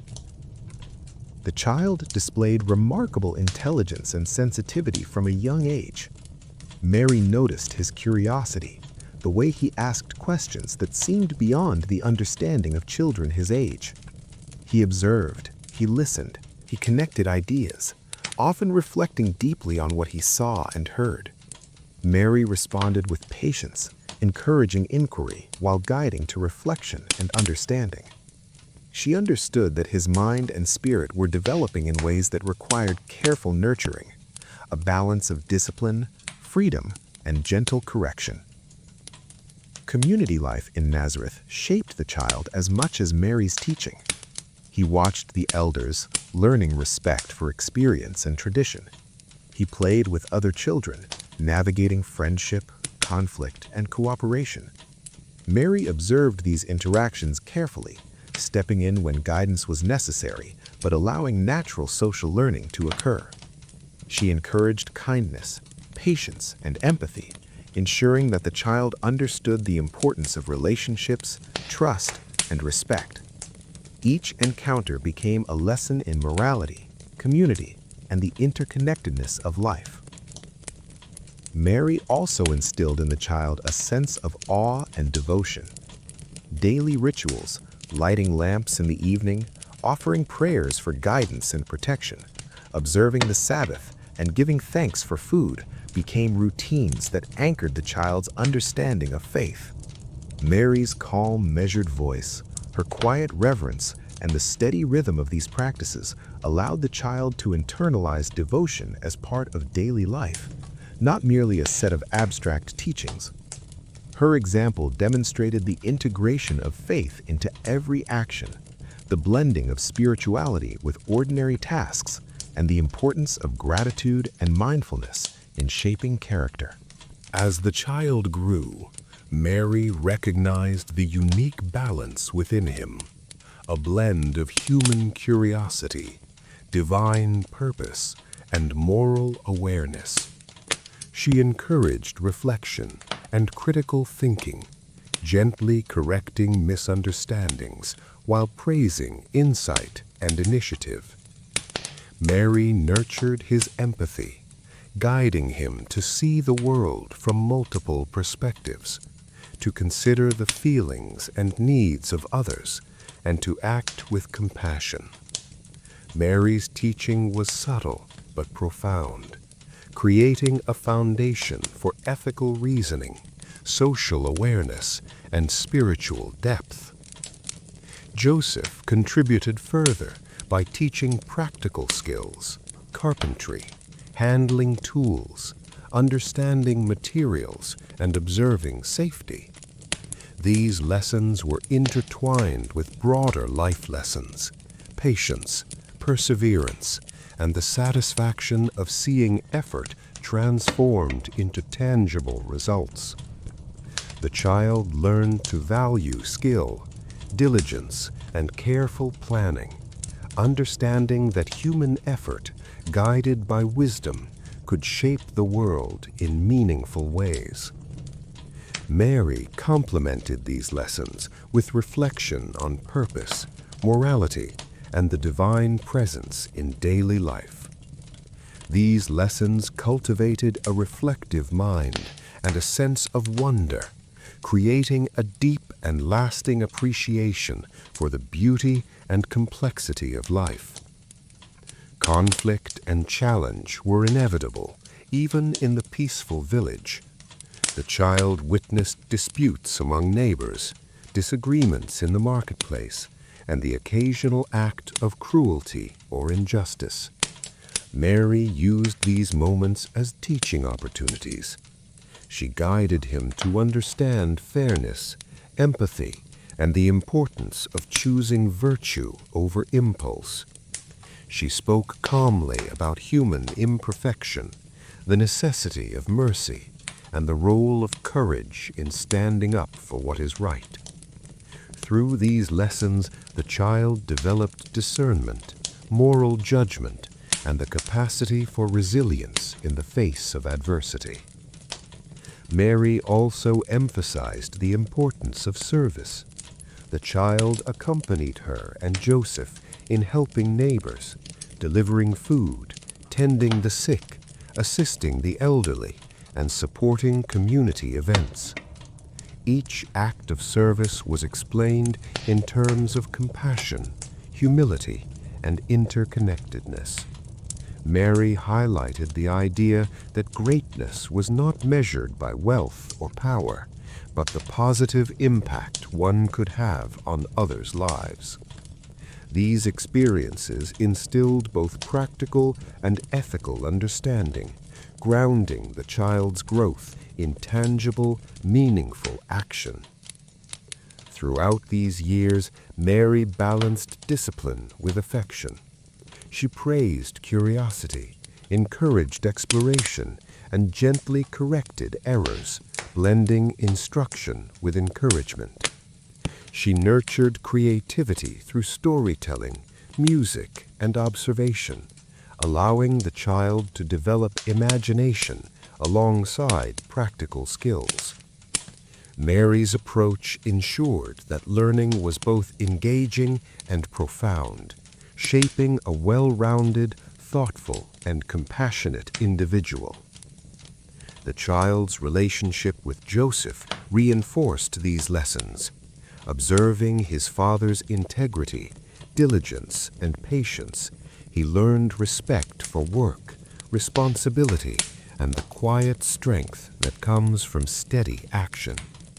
Joseph's example complemented Mary's teachings, providing a model of practical wisdom, ethical behavior, and enduring care. Together, they created an environment in which the child could grow with confidence, grounded in faith, morality, and human understanding. Over the years, Mary also encouraged reflection on divine purpose and the role of humans in the world. She shared teachings about kindness, forgiveness, humility, and justice. These lessons were intertwined with practical and social guidance, creating a holistic framework for ethical, spiritual, and personal growth. Mary's patient instruction allowed the child to internalize values naturally, shaping character through both example and engagement with the world. As the child approached adolescence, Mary's teaching deepened in subtlety. She engaged him in discussions about morality, leadership, and the nature of humanity. She posed questions that encouraged critical thinking, reflection on consequences, and consideration of others' perspectives. These dialogues were gentle yet profound, cultivating wisdom, insight, and moral clarity that would guide him throughout his life. Mary's care also emphasized emotional resilience. She taught the child to face fear with calm, disappointment with patience, and challenge with perseverance. Through gentle guidance, storytelling, and example, she helped him develop emotional intelligence, the ability to navigate complex feelings, and the capacity to respond thoughtfully rather than impulsively. These lessons prepared him for the greater responsibilities that lay ahead, both as a human and as one marked with extraordinary destiny. The life of the child in Nazareth was quiet, yet filled with purpose. Every day brought opportunities for learning, observation, and growth. Mary's constant guidance, coupled with Joseph's example, provided a stable foundation, nurturing both practical skills and spiritual insight. In this environment, the child developed compassion, intelligence, moral judgment, and resilience, the qualities that would define him in years to come. Mary's devotion never wavered. Even in moments of fatigue, frustration, or uncertainty, she maintained patience, calm, and focus. Her love, discipline, and faith created a sanctuary in which the child could flourish, safe from external threats and prepared for the challenges of life. She modeled humility, courage, and grace, demonstrating that true strength lies in compassion, perseverance, and the quiet power of devotion. Through the years in Nazareth, the child grew in stature, wisdom, and spirit. He learned the rhythms of daily life, the balance between human effort and divine guidance, and the importance of ethical action. He observed the world attentively, learned from every interaction, and internalized the lessons imparted by Mary and Joseph. These formative years, though ordinary in appearance, laid the foundation for a life of extraordinary purpose. Mary's careful, loving guidance ensured that the child's early years were both safe and enriching. Her teachings, actions, and devotion shaped him into someone capable of profound understanding, empathy, and leadership. The lessons learned in Nazareth, faith, patience, compassion, and moral integrity would remain with him, guiding his choices and actions as he prepared to fulfill the destiny entrusted him from birth. It was a warm spring morning when Mary and Joseph prepared for the annual pilgrimage to Jerusalem.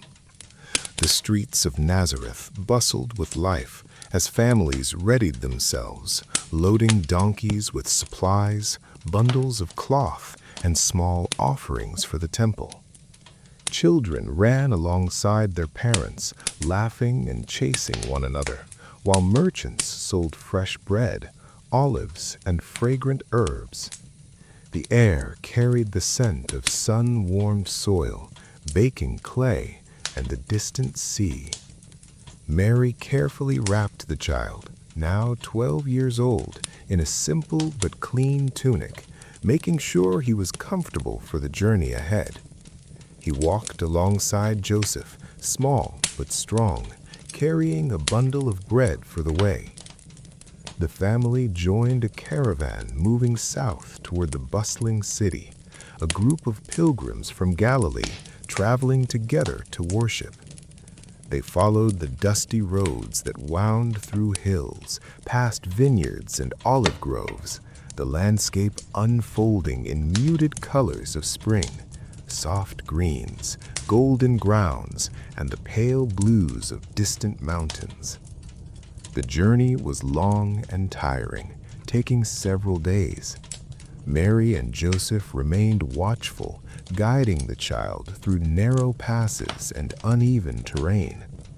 They told stories along the way, teaching him about their ancestors, the prophecies, and the sacred places they would visit in Jerusalem. The child listened intently, absorbing every word. He asked questions about the temple, about priests and sacrifices, about the history of their people, and Mary answered each with patience, clarity, and calmness. Jerusalem itself appeared like a city carved from light and stone. The temple rose above the rooftops, gleaming in the morning sun, its walls white and solid, its courtyards bustling with priests, worshippers, and merchants. The streets were crowded with families and travelers, their voices blending into a constant hum of activity.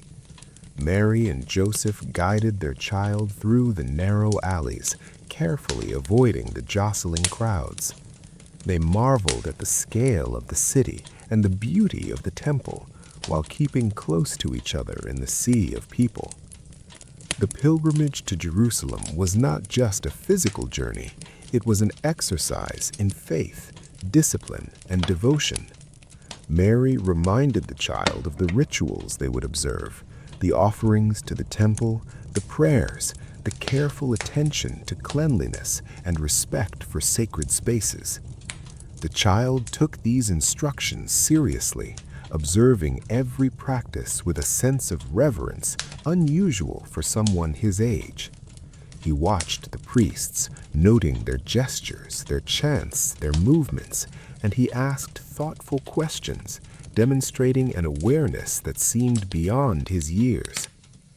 Days passed quickly, and the family immersed themselves in the rhythms of the pilgrimage. Yet Jerusalem was a city that demanded attention. The crowds were immense, the noise persistent, and the streets labyrinthine. Families became separated easily, and one small lapse in vigilance could cause a child to disappear into the throngs.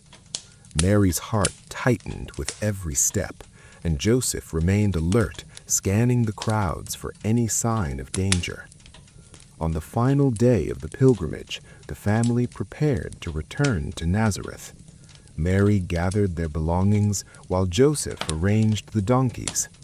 The child, curious and drawn by the splendor of the temple, lingered behind, examining the courtyards, observing the scribes, and listening to the debates of scholars. He wandered farther than they realized, absorbed in questions about the law, the scrolls, and the teachings of the elders. By the time Mary and Joseph began their departure, they noticed his absence. Panic rose immediately, a tightening in Mary's chest, a cold rush of fear. She called his name softly at first, then louder, weaving through the crowded streets. Joseph searched nearby, moving swiftly but cautiously, scanning faces, voices, and the movement of the crowd. Every parent's worst fear had come true. They could not find their child in the vast expanse of Jerusalem. For 3 days, Mary and Joseph searched desperately. They asked priests, merchants, and travelers if they had seen a boy matching his description.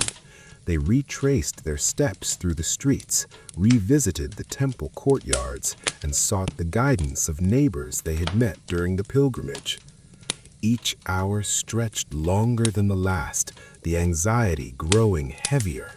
Mary's hands shook, her prayers became more urgent, and Joseph's calm demeanor gave way to quiet despair. The city, once awe-inspiring, now seemed endless and overwhelming. On the 3rd day, they returned to the temple, hoping against hope. There, among the scholars and scribes, they finally found him. The child sat in midst of teachers, not in distress, but engaged in discussion. He asked questions that drew attention, and he answered others with a wisdom that amazed all who listened. Her parents approached quietly, relief flooding their hearts. Mary ran to him, gathering him into her arms, tears streaming down her face. Joseph's voice, trembling with emotion, spoke softly, scolding yet filled with love, asking why he had stayed behind without telling them.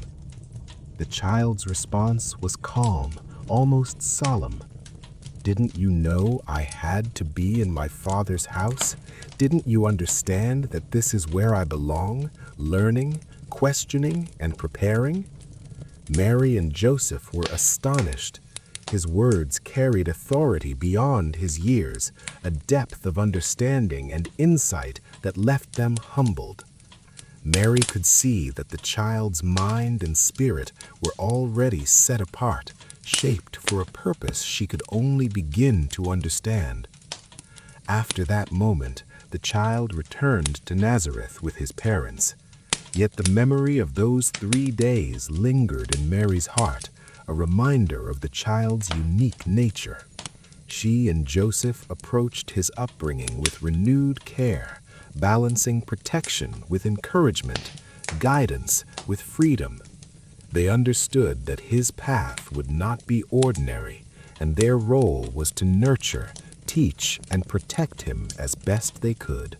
Back in Nazareth, the child's life continued in the gentle rhythms of family and community. He helped Joseph in the workshop, learned from Mary's teachings, and engaged with neighbors and friends. Yet there was a growing sense of purpose, a quiet awareness that he was set apart. Mary's vigilance never wavered. Her teachings adapted to meet his growing understanding, and Joseph continued to instill practical wisdom, patience, and humility. Mary often reflected on the events in Jerusalem, wondering how the child could carry such wisdom at such a young age. She prayed for guidance, asking for strength, insight, and patience as she nurtured him. She observed his questions, his curiosity, and his empathy, marveling at the depth of his perception. Each day brought new lessons, new experiences, and new opportunities to guide him, always with the awareness that he was destined for something beyond ordinary understanding. The child's interaction with scholars at the temple had left an impression on him, shaping his approach to learning, reasoning, and dialogue. He developed skills in observation, critical thinking, and communication. Mary encouraged these skills, guiding him to ask questions respectfully, listen carefully, and reflect deeply.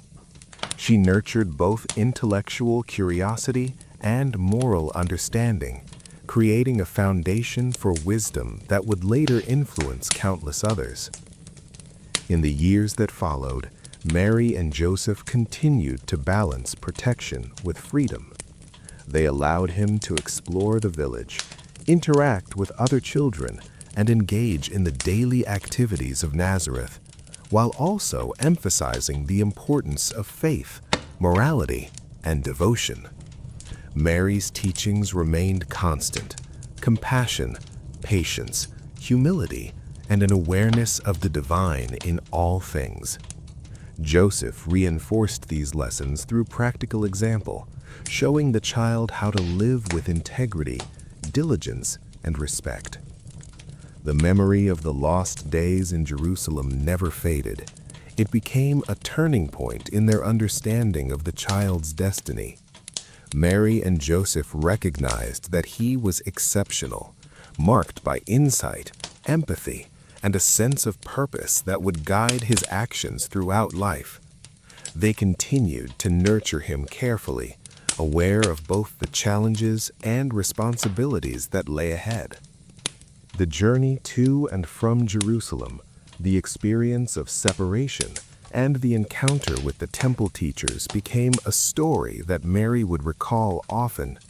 She shared it with neighbors, friends, and family as a testament to the child's remarkable nature, a gentle warning that his path would be extraordinary, yet filled with care, patience, and divine guidance. In the quiet evenings, as the sun dipped behind the hills and the olive trees cast long shadows across Nazareth, Mary would sit with the child and recount stories of their journey. She reminded him of the importance of faith, the value of learning, and the necessity of compassion. She spoke of the temple, the teachers, and the lessons learned, weaving moral guidance with reflections on his unique nature. Through this experience, the child grew in awareness, understanding, and empathy. He learned to navigate the balance between human life and divine purpose, to respect authority while questioning wisely, and to embrace curiosity while remaining grounded in faith. Mary's guidance, patience, and devotion were crucial in shaping his character, providing the foundation for the remarkable life he would lead. Thus, the years in Nazareth were marked by care, teaching, and reflection. The lost day in Jerusalem became more than a moment of fear. It became a symbol of his emerging purpose, a reminder of the extraordinary path that lay ahead, and a lesson in faith, patience, and divine guidance. After the dramatic events of the pilgrimage to Jerusalem and the moment when Mary and Joseph found their child in the temple, life in Nazareth settled into a rhythm of quiet routine. These were the years often called the silent years, a time in which Jesus grew from a curious child into a thoughtful young man. Unlike the stories of extraordinary miracles or public teachings, these years were marked by ordinary life, humble labor, attentive study, and deep observation of the world around them. Mary and Joseph returned to their small home, nestled among olive groves and hills, a place of simplicity and routine. Their home was modest, a single-roomed dwelling built of stone and mud with a roof of flat tiles, an earthen floor, and small furnishings made by Joseph's own hands. A hearth in the center served as the source of warmth and light, where Mary prepared meals and Joseph tended to carpentry work, crafting doors, tables, and simple tools for the village. The child, now growing taller and stronger, assisted Joseph in the workshop. He learned to measure, cut, and shape wood, observing his father with careful eyes. Each motion, each method of work was recorded in his memory. Yet his curiosity went beyond practical labor. He asked questions about the tools, the wood, the construction, and the principles behind each task. Joseph, patient and wise, answered in ways that encouraged both skill and reflection. He taught him how to plan before acting, how to take care of resources, and how to work with integrity, diligence, and respect. Mary, in her quiet way, guided his spiritual and moral education. She told stories of their ancestors, of Abraham, Isaac, and Jacob, and the promises that God had made to their people. She read to him from the Torah, reciting passages and explaining the teachings in simple, clear words. Each evening, the family gathered by the hearth, and Mary would speak softly, asking questions that led the child to think deeply about right and wrong, about mercy and responsibility, about the human heart and the ways of God. These silent years were also a time of observation. Jesus watched the people of Nazareth closely, the farmers tending fields of wheat and barley, the women carrying water from the well, the children playing in the dusty streets. He noticed the joy of laughter, the sorrow of loss, the quiet patience of toil, and sometimes the harsh judgments that human society could impose. Mary encouraged him to reflect, to ask why things were as they were, and to see patterns of love, cruelty, justice, and mercy in the lives around him. The village of Nazareth itself was small but full of life. Houses clustered on the slopes of the hills, olive trees dotted the landscape, and vineyards stretched across the terraces. Daily life involved a careful balance of work, prayer, and community. Jesus participated fully in this life, learning the customs, observing the Sabbath, and attending synagogue services, and assisting neighbors in small acts of kindness. He learned the rhythms of labor and the importance of patience, endurance, and humility. Despite the quiet, there were moments that hinted at his exceptional nature. His understanding of Scripture often surprised the elders in the synagogue. When he accompanied his parents, he asked questions that revealed insight far beyond his years. Sometimes he would speak in ways that caused listeners to pause, reflecting on the depth of his knowledge and the clarity of his understanding. Mary noticed these moments, understanding that they were not mere signs of intelligence, but glimpses of a greater purpose unfolding in the life of her son. Education in these years was not formal in the modern sense. Rather, it was practical, spiritual, and observational. Jesus learned the laws and customs of his people, the ways of prayer, the significance of festivals, and the importance of ethical behavior. He practiced carpentry alongside Joseph, worked in the fields during harvest, and helped care for neighbors in need. Through these tasks, he developed patience, diligence, and empathy. Each day brought lessons in the value of labor, the dignity of work, and the importance of serving others. Mary's guidance during this period was especially significant. She taught him humility, compassion, and respect for life. She emphasized the importance of faith, not just in words, but in action.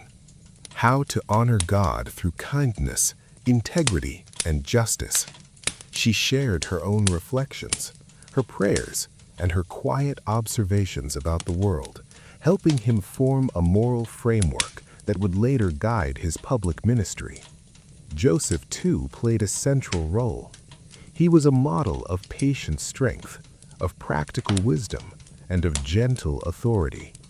He taught Jesus how to work carefully and honestly, how to solve problems creatively, and how to balance duty with compassion.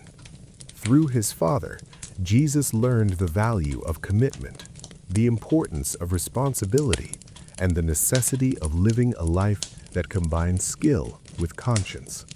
Yet these years were not entirely free from challenges. Nazareth, like many small towns in Judea, was subject to the realities of political occupation, local disputes, and economic hardship. Taxes from the Roman authorities placed burdens on families. Conflicts between villages occasionally flared, and the weight of societal expectations pressed on everyone. Jesus observed these tensions quietly, noting both the suffering and the resilience of ordinary people. He saw how individuals coped with injustice, found creative solutions, and maintained faith despite hardship. During festivals and pilgrimage seasons, Jesus returned with his family to Jerusalem, following the same routes and observing the same rituals he had as a child. Each visit to the temple was an opportunity to see the traditions practiced in full, to witness debates among scholars, and to reflect on the teachings of the Torah in context. These visits reinforced his understanding of both law and devotion, of the relationship between people and God, and of the responsibilities that come with knowledge. Mary's heart remained tender but watchful throughout these years. She understood that her son's path would not be ordinary, that the spark she had first seen in Jerusalem was growing steadily. She prayed for his safety, his wisdom, and his moral guidance, often rising before dawn to kneel in the quiet, cool air, asking for strength and insight to nurture him properly. Joseph, too, though quieter in his reflections, shared in these prayers, offering practical counsel and guidance, ensuring that Jesus' development was grounded in both faith and reality. The silent years were also a time of preparation for the challenges that lay ahead. Jesus learned to speak clearly, to listen attentively, and to consider the consequences of actions. He developed an understanding of justice, mercy, and responsibility, absorbing lessons from the daily interactions in Nazareth. Through observation, labor, and reflection, he built a foundation that would later support the weight of his teachings and the extraordinary impact he would have on the world.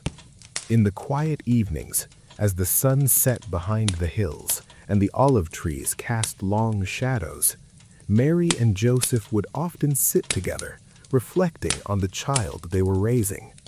They marveled at his insight, his compassion, and the quiet strength that seemed to grow within him each day.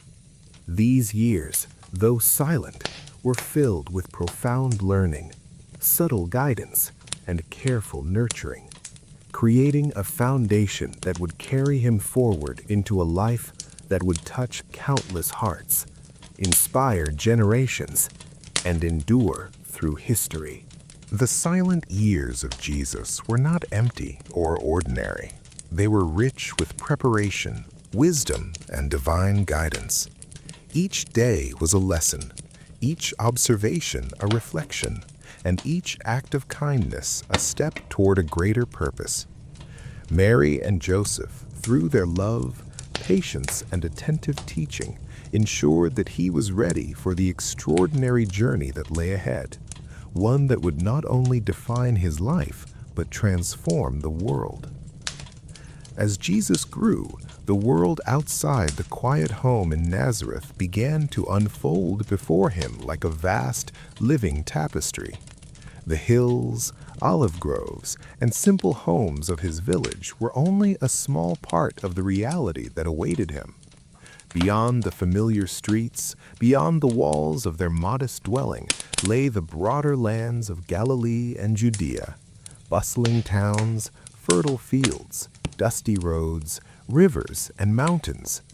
These places, each alive with human activity, were classrooms of observation, offering lessons in life, morality, and the complexities of the human heart. Mary often accompanied him on short trips to the market or to nearby villages. She would carry small baskets filled with olives, bread, or clay jars, walking alongside her son, teaching him to be mindful of the people around them. Jesus observed carefully the merchants who bargained passionately over goods, the farmers who toiled patiently in the sun, the women who carried water and cared for children, and the travelers who journeyed long distances with weary legs and hopeful eyes. Each encounter offered insight into the rhythms of life, the desires of the human spirit, and the patterns of joy and suffering. Joseph guided him on journeys to neighboring towns to deliver crafted items, tables, doors, and simple furniture built with care in their small workshop. These trips were more than practical labor. They were lessons in human interaction and social responsibility. Jesus learned the importance of honesty in trade, respect for those who labored, and patience in the face of frustration. He noticed how some merchants treated their customers fairly, while others sought advantage. He saw pride and humility, generosity and greed, compassion and cruelty, all in small, unfolding scenes of ordinary life. The larger towns were bustling and alive, but also marked by inequality and tension. Roman authorities maintained control, and their presence was felt in taxes, guards, and sometimes harsh application of law. Jesus watched how people navigated this landscape, balancing faith, loyalty, and survival. He noticed the fear in the eyes of some, the courage in the posture of others, and the clever ways people found to live with dignity under difficult circumstances. Mary would explain the social rules and religious laws, ensuring that he understood both their spirit and their practical application. She emphasized that justice, mercy, and humility were the virtues that mattered most, even when the world around them did not always honor them. Festivals were occasions when the world outside became alive with song, ritual, and devotion. During Passover, the roads to Jerusalem swelled with pilgrims, merchants, and travelers. Jesus accompanied Mary and Joseph on these journeys, walking among crowds and observing rituals that connected individuals to their faith and to each other. He listened carefully to the prayers, noticed the gestures, and paid attention to the stories recited from the Torah. Each festival provided a living classroom for understanding human devotion, collective memory, and the power of shared traditions. Along the roads, he saw the struggles of those less fortunate. Beggars, widows, and orphans moved among the crowds, their faces etched with hardship. Mary taught him to notice them, to offer compassion, to help where she could without seeking praise. These moments were subtle yet profound lessons in empathy, the kind that could not be taught through words alone.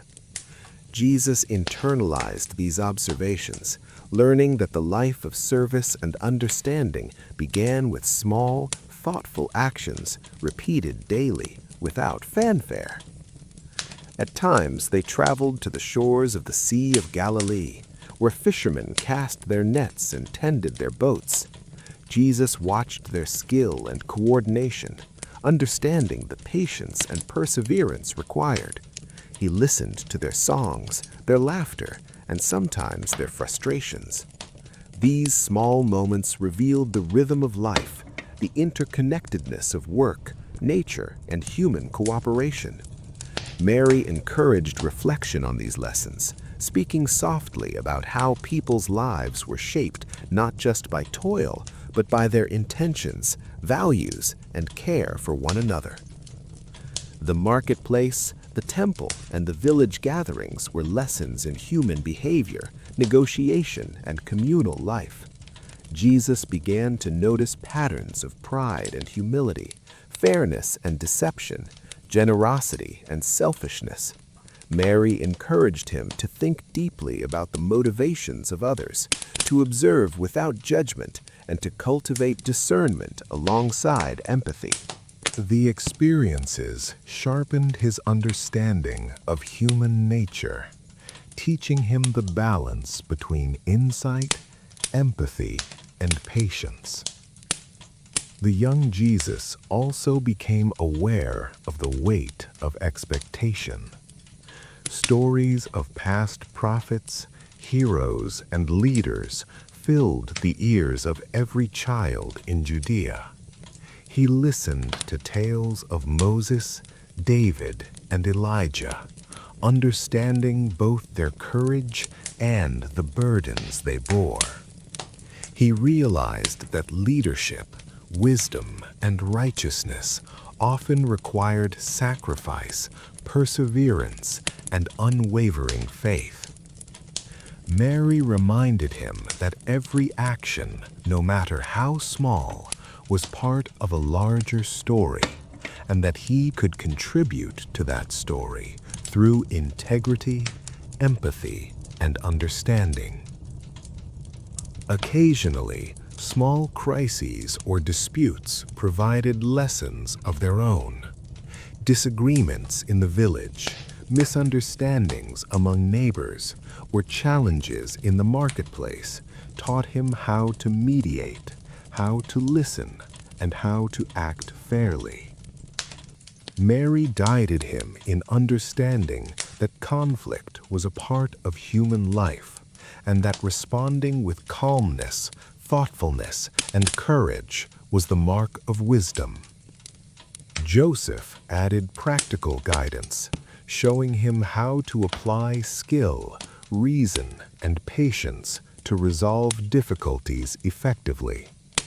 Through these silent observations and quiet teachings, Jesus developed a sense of responsibility that was both personal and communal. He learned that every action had consequences, that choices affected not only oneself but others, and that compassion and justice were intertwined. Mary and Joseph, through their constant guidance, ensured that he understood the delicate balance between obedience, independence, humility, and leadership. Traveling beyond Nazareth also exposed him to the broader political and social realities of Roman-occupied Judea. He saw the fortresses, the patrols, and the tax collectors, understanding the power dynamics and human responses to authority. Mary helped him interpret these observations, emphasizing the principles of faith, justice, and integrity that could guide one even under difficult circumstances. He learned that moral clarity was sometimes more important than immediate personal safety, and that courage often required quiet observation before decisive action. Throughout these journeys, Mary maintained a calm, nurturing presence. She emphasized reflection, humility, and observation. She encouraged Jesus to ask questions, to think deeply, and to seek understanding in all things. Joseph, by contrast, emphasized discipline, practical skill, and attentive care. Together, they provided a balanced education, combining spiritual, moral, and practical knowledge that prepared Jesus for both the ordinary challenges of life and the extraordinary responsibilities that lay ahead. By the end of these formative travels and observations, Jesus had gained a profound understanding of the world outside his home. He had seen human joy and suffering, fairness and injustice, generosity and selfishness. He had observed the interplay of faith, culture, and governance, and had developed insight into both human and divine principles. He learned that the smallest acts of kindness could ripple through communities, that understanding others required both patience and empathy, and that wisdom often came from listening, observing, and reflecting before acting. These years spent moving quietly through the villages, fields, markets, and roads of Galilee and Judea shaped him into a young man who could one day speak with authority, compassion, and insight. Mary and Joseph's guidance, combined with his careful observation of life, created a foundation for the public ministry that would follow. He learned the value of humility and courage, the importance of faith and reason, and the strength that comes from quiet reflection. The world outside their home was vast, complex and sometimes harsh, yet it was also filled with beauty, opportunity, and lessons waiting to be learned. Jesus' silent observations, guided by Mary's wisdom and Joseph's practical knowledge, prepared him for the challenges ahead, giving him a perspective that was both deeply human and attuned to the divine. Each step along the dusty roads, each conversation with a villager, each observation of nature and society was a lesson in life, morality, and purpose. In the calm of the evening, as the family returned to their home, Mary would remind him gently, "The world is vast, but understanding it requires patience, care, and faith." Joseph would add, "Every skill, every thought, every act of kindness shapes the life you live and the lives of others." And so Jesus grew, moving silently through the world outside his home, learning its lessons, observing its rhythms, and preparing for the extraordinary journey that awaited him. The village of Cana was alive with quiet joy. It was the kind of joy that did not shout, but hummed gently in the air. Lanterns glowed along narrow paths. The smell of warm bread drifted through open doorways. Voices gathered in soft waves of laughter and conversation. A wedding was taking place, and in a small village, a wedding was not only a family celebration, it was a celebration for everyone. Mary had been invited days earlier. The bride's family was known to her, perhaps distant relatives, perhaps long-time neighbors. In villages like these, relationships were woven slowly, thread by thread, until everyone belonged to the same fabric. To be invited was an honor. To attend was a duty of kindness. Jesus was there with her. So were some of the young men who had begun to walk with him more often now. They were not yet called disciples by the world, but they were listening to him, learning from him, drawn to the way he spoke and the calm that surrounded him. This wedding was one of the first times they gathered together in such a setting, not in a synagogue, not in discussion, but among ordinary people sharing ordinary joy. The celebration was simple but meaningful. Long tables stood beneath open skies. Clay cups were filled and refilled. Music played softly. Children ran between adults. Older men spoke of harvests and weather. Women shared stories of family and memory. It was a scene that had played out in villages like Cana for generations, yet each time felt unique to those who lived it. Mary watched everything with quiet attentiveness. She had always been this way, not intrusive, not demanding attention, but observant, present, aware of the emotional undercurrents that moved beneath events. She noticed when laughter was forced. She noticed when smiles faltered. She noticed when hosts grew tense. And slowly, as the celebration stretched on, she began to see the signs.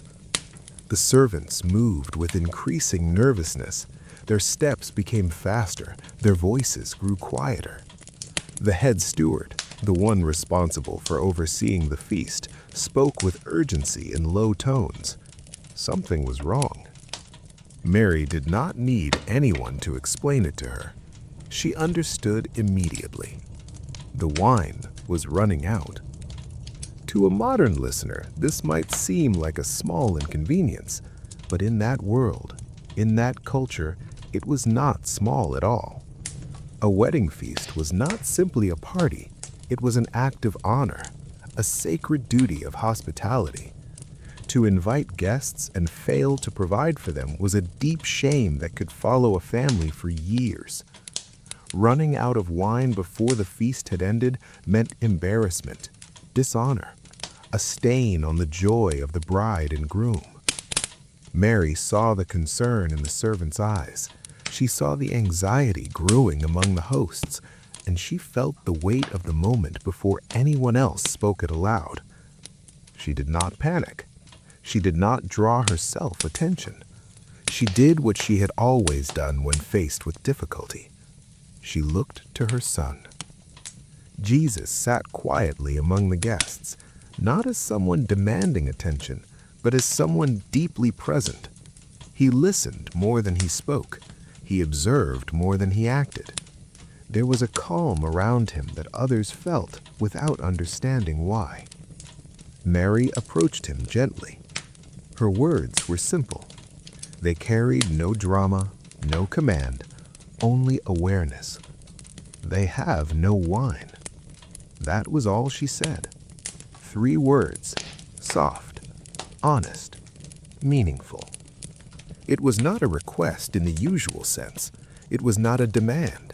It was the voice of a mother who had watched her son for years, who knew there was depth in him the world had not yet seen, who sensed that this moment carried more weight than anyone else understood.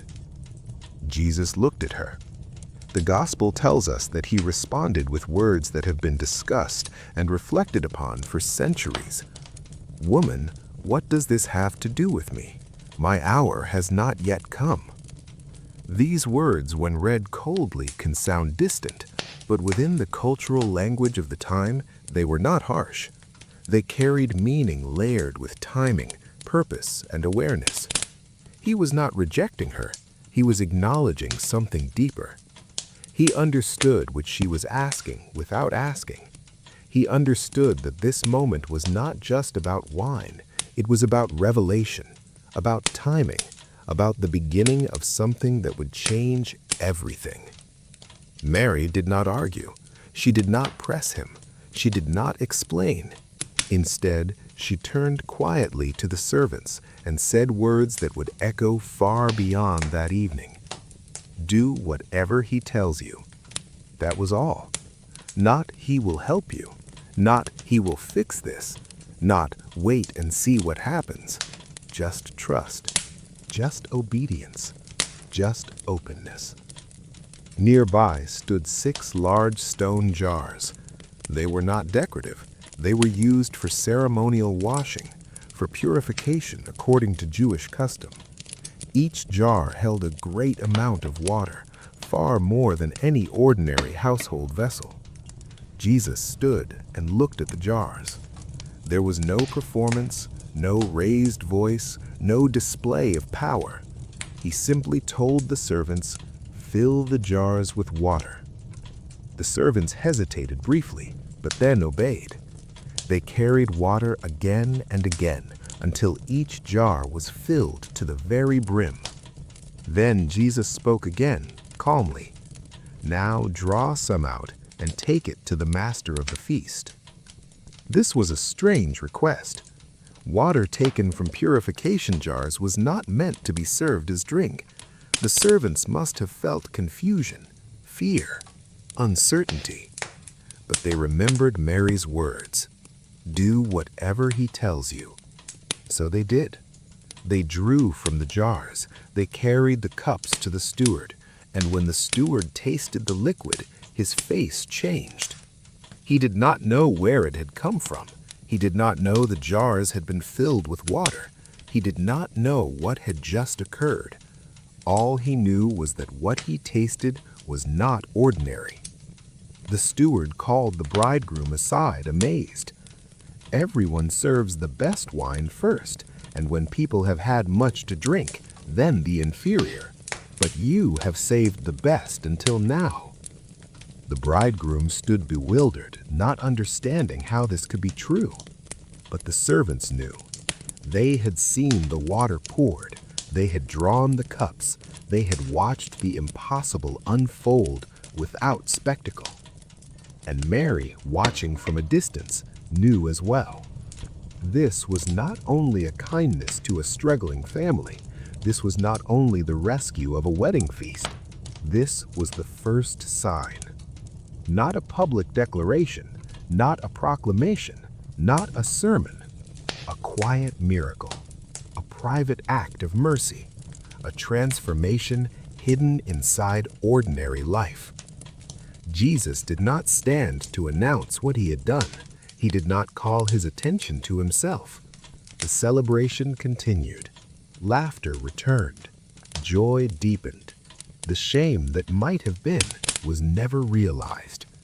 Most of the guests never knew anything had gone wrong, but something had shifted. The men who had begun to follow Jesus felt it. They did not yet understand fully, but they sensed that this moment mattered, that this was not coincidence, that this was not ordinary kindness. The gospel tells us that through this sign, Jesus revealed his glory, and his disciples believed in him. Not because he demanded belief, not because he forced recognition, but because they saw something that could not be explained by ordinary means. Mary watched all of this in silence. She did not step forward. She did not claim credit. She did not speak again. Her role had been subtle, human, deeply maternal. She saw the need. She trusted her son. She created the space for action. And then she stepped back. This moment reveals much about her character. She did not push Jesus toward public attention. She did not seek recognition for herself.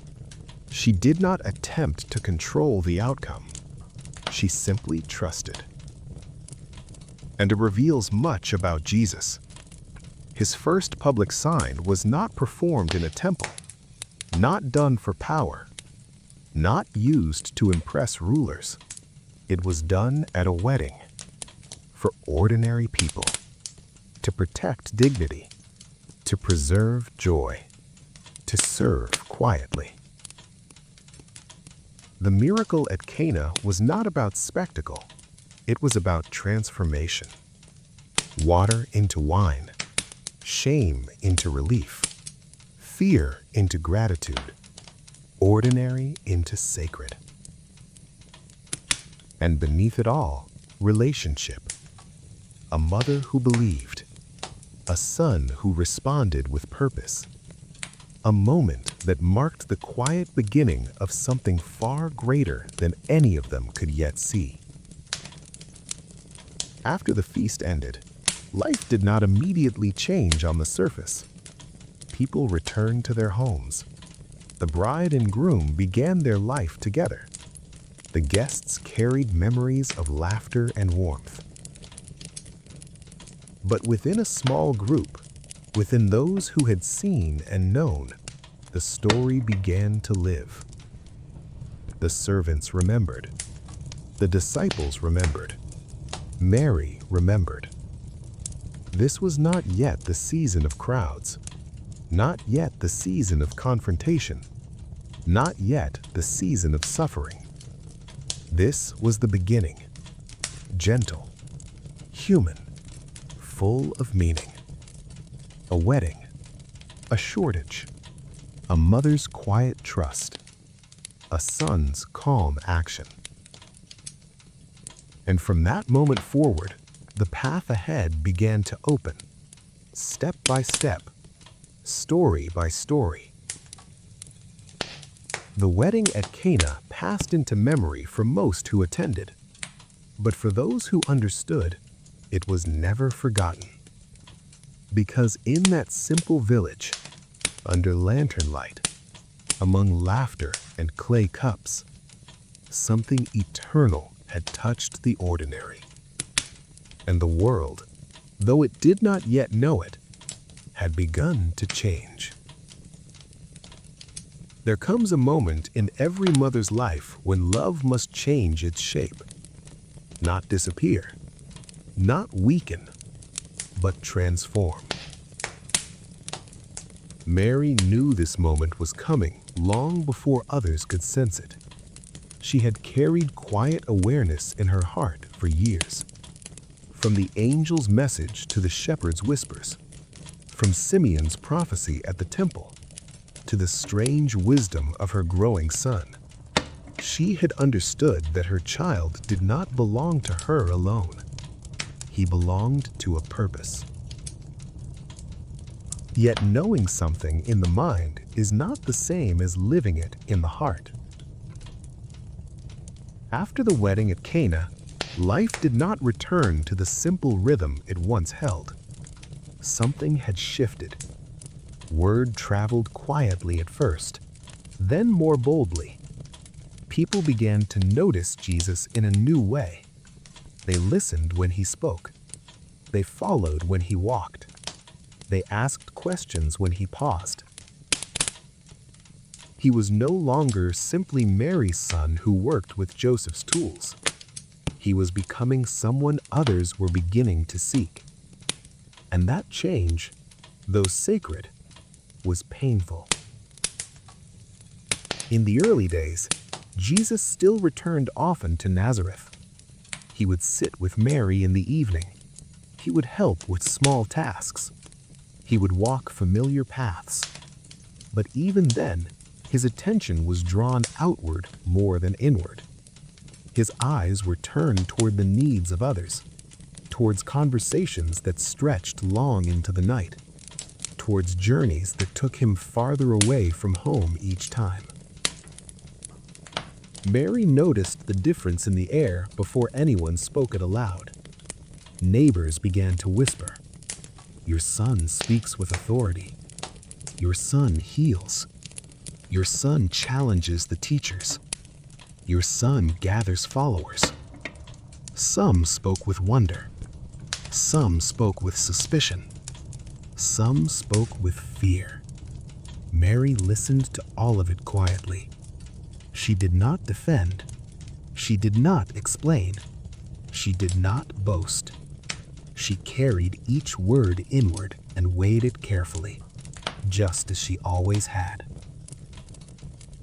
Jesus began to travel more openly now, not wandering, but moving with purpose, town to town, village to village, along the shores of Galilee, into crowded marketplaces, through synagogues where the learned gathered, across roads where the poor waited for notice. He was teaching. He was listening. He was healing. And with each step he took outward, the distance between mother and son grew, not in affection, but in role. Mary felt the ache of it. She had known him as a child who scraped his knee and came running home, as a boy who asked questions late into the evening, as a young man who worked beside Joseph, hands strong with labor. Now he was becoming someone who belonged to crowds, to strangers, to the broken, to the seeking. She was no longer the one guiding his steps. She was learning to walk behind him. The gospel tells us that at one point, Mary and Jesus' brothers went to find him while he was teaching. The crowd was so dense they could not reach him. Someone sent word inside. "Your mother and your brothers are outside looking for you." Jesus responded with words that cut deeply into ordinary expectations. "Who is my mother and who are my brothers? Whoever does the will of God is my brother and sister and mother." To some ears, these words sounded dismissive. To Mary's heart, they sounded like something else. They sounded like release. Not rejection, not abandonment, but transformation. Mary understood something that others could not yet grasp. He was not diminishing her role. He was expanding the circle. He was not stepping away from her love. He was extending that love outward to all who were willing to walk in truth. Still, understanding did not erase the ache. Letting go is never easy, even when it is holy. She had to learn to love him in a new way, not as the one who directs, not as the one who protects, but as the one who trusts. Mary's presence in Jesus' life became quieter but no less significant. She did not travel with the inner circle of disciples constantly. She did not stand beside him at every gathering. She did not attempt to shape his public mission. Instead, she listened from a distance. She heard stories as they returned through travelers and neighbors. He spoke of forgiveness. He ate with sinners. He touched the sick. He challenged the proud. Some stories brought comfort. Others brought fear. Because with attention came opposition. Religious leaders began to question him. Authorities began to watch him. Powerful figures began to feel threatened. Mary felt the danger long before it became obvious. A mother senses these things. She knew the cost of standing apart. She knew the price of challenging power. She knew the fragility of a life lived openly for truth. And yet, she did not intervene. Not because she did not care, but because she trusted. Trust is the deepest form of letting go. There were moments when Mary likely wished for simpler days. Quiet evenings in Nazareth, the sound of wood being shaped in Joseph's workshop, the safety of anonymity, the comfort of ordinary life. But those days were gone. Her son was no longer hidden, and neither was the path ahead. Still, she remained faithful. Not loudly, not visibly, but steadily. She did not try to pull him back towards safety. She did not beg him to stop. She did not attempt to soften his message. She held her place with dignity and restraint. This kind of letting go is not weakness. It is strength of the deepest kind. Because it says, I trust the path, even when it leads through darkness. Mary's role had shifted from guiding hands to praying heart, from teaching voice to silent presence, from shaping daily life to supporting from afar. Yet she remained always connected. The Gospels do not give us long conversations between Mary and Jesus during these years. They give us glimpses, moments, quiet appearances, subtle references. But what they reveal is powerful. She does not argue with his mission. She does not try to redirect his course. She does not seek recognition. She stands as witness. She listens. She watches. She believes. This is the sacred work of letting go, to remain near without controlling, to love without possession, to trust without certainty. As Jesus' ministry expanded, the tension around him grew. Crowds followed, enemies plotted, expectations rose, misunderstandings multiplied. People tried to claim him for their own agendas. Some wanted a king. Some wanted a miracle worker. Some wanted a rebel. Some wanted a spectacle. Mary saw all of this, and still, she did not step forward to correct, to explain, to shape perception. She allowed him to be seen as he was. even when that meant watching others misunderstand him, even when that meant watching him face hostility. This kind of restraint requires immense faith. It requires believing that the truth does not need protection from a mother's fear. It requires believing that purpose is stronger than comfort. It requires believing that love sometimes must release rather than hold. There is a quiet dignity in Mary's distance during this time. Not absence, but humility. She does not try to claim the spotlight. She does not place herself between Jesus and the world. She does not demand acknowledgement. She simply remains faithful to the role she has been given now.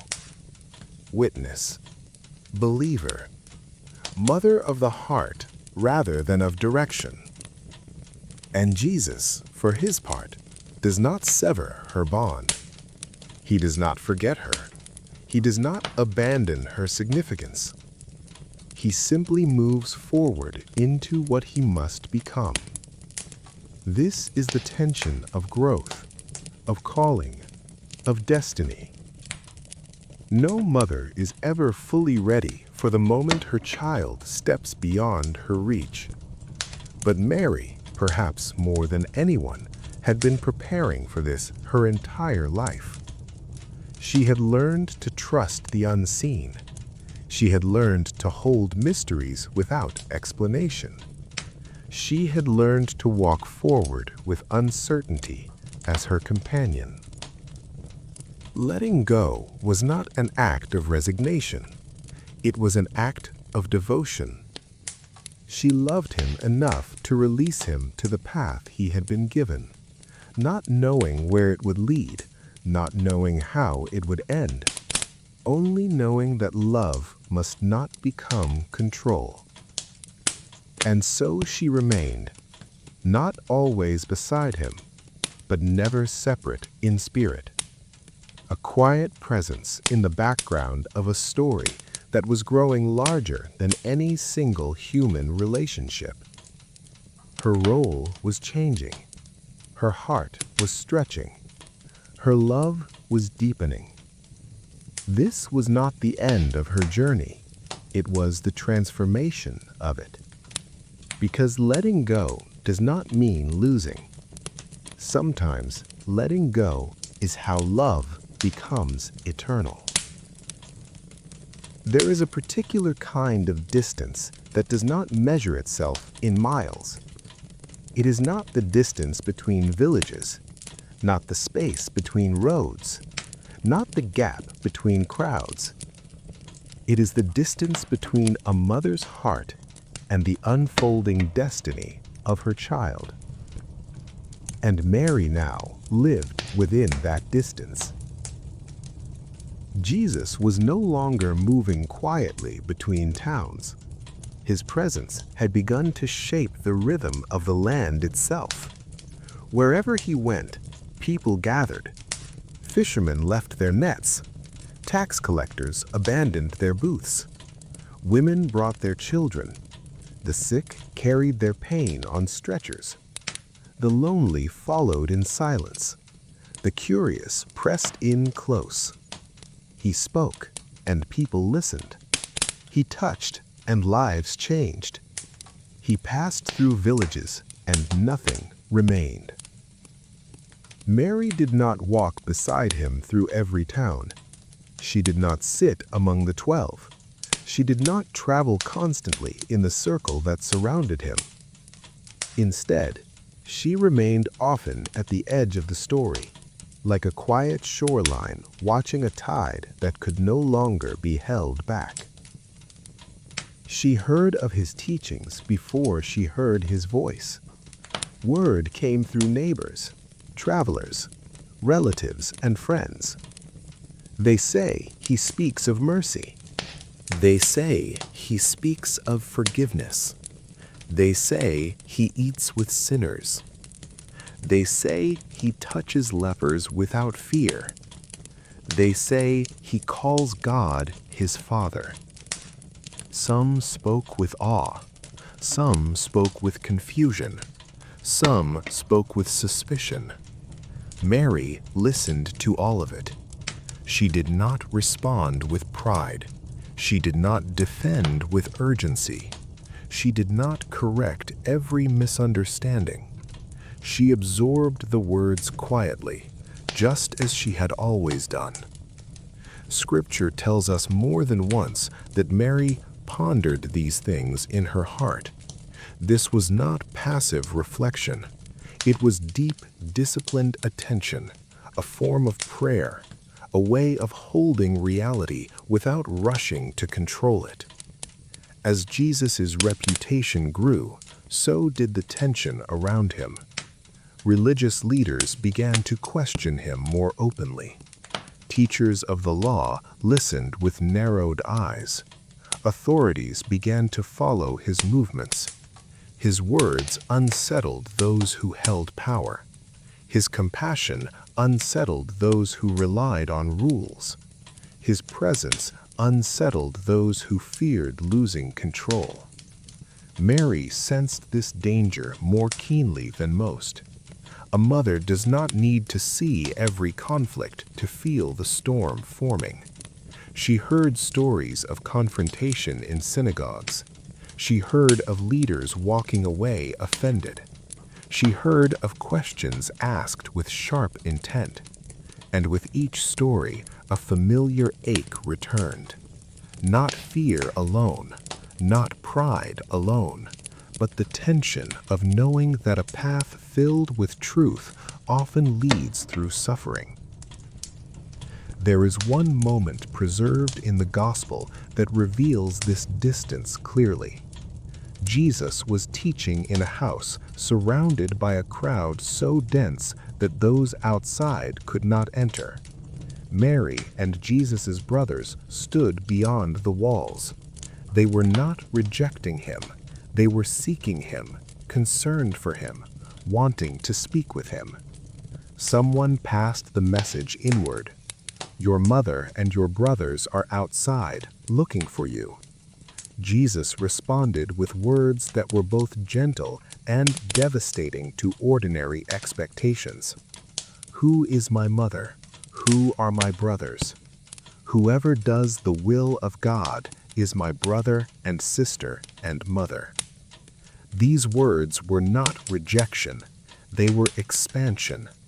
Jesus was not pushing Mary away, he was redefining family itself. He was declaring that obedience to God created bonds deeper than blood. He was placing Mary not outside his identity, but inside a wider vision of belonging. But hearing those words must still have carried weight, because Mary was human, because she was a mother, because even sacred purpose does not erase emotion. She had spent her life protecting him, nurturing him, guiding him, watching over him. Now she was being asked to trust not only in his mission, but in her own place within it.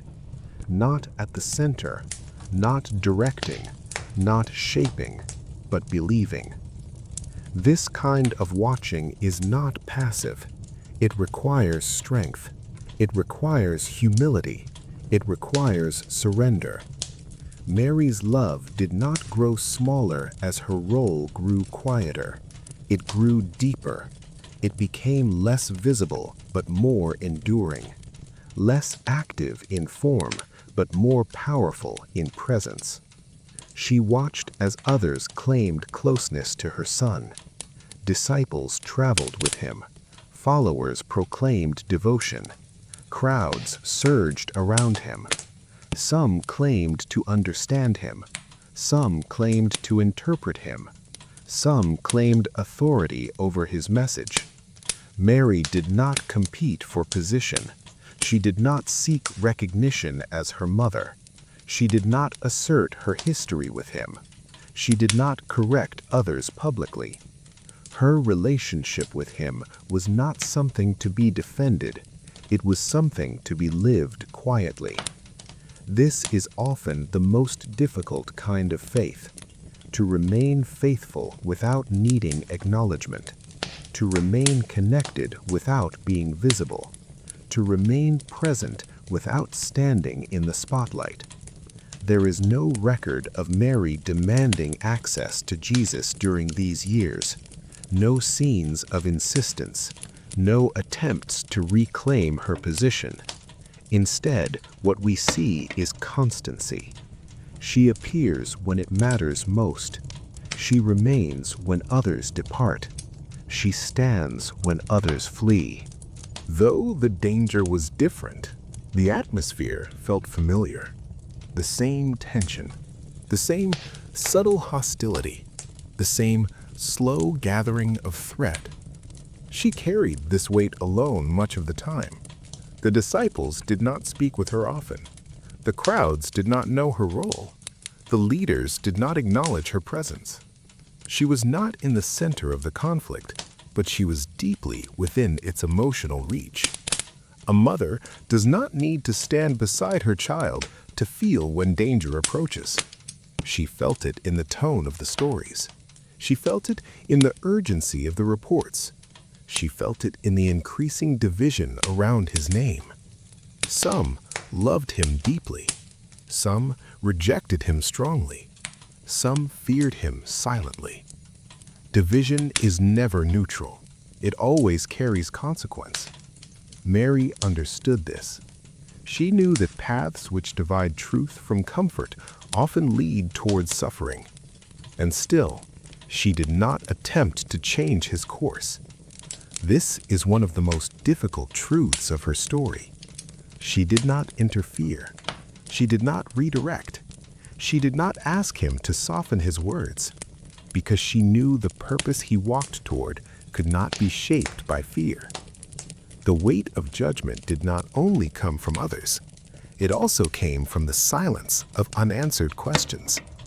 There were moments Mary likely wondered quietly and privately about the unfolding path, not doubting his mission, not doubting God's presence, but wrestling with the human cost. How much pain would this bring? How far would opposition go? How heavy would the burden become? These are not questions of weak faith. They are the questions of a heart that loves deeply. Mary did not escape the emotional weight of this journey. She felt the growing distance. She felt the rising danger. She felt the lack of control. But she did not collapse under it. She did what she had always done. She trusted. Not with certainty of outcome, not with clarity of every step, but with endurance. This kind of trust is quiet. It does not announce itself. It does not demand recognition. It simply remains.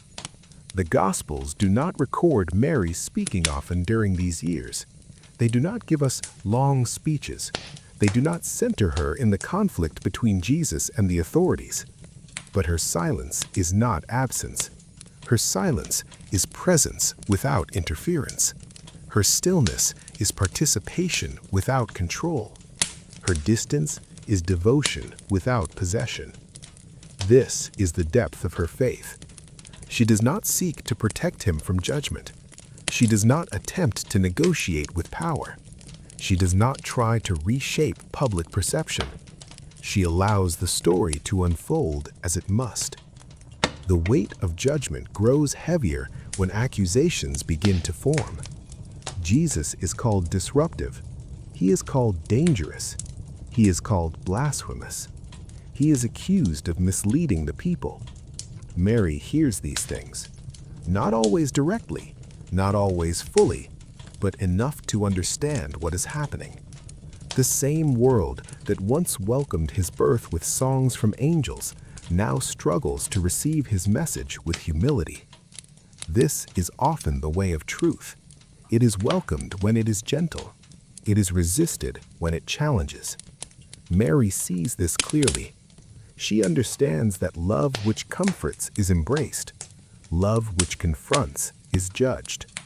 Jesus is now walking the second path, and she walks beside him in spirit, even when she cannot walk beside him in body. The weight of judgment is exhausting for those who carry it publicly, but it is also heavy for those who carry it privately. Mary carries both. She carries the knowledge that her son is misunderstood.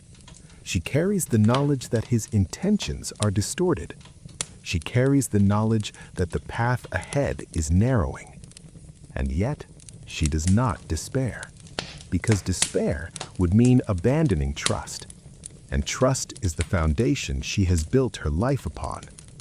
Instead, she remains anchored, not in outcomes, not in approval, not in safety, but in faith. This is the part of the story that often goes unnoticed.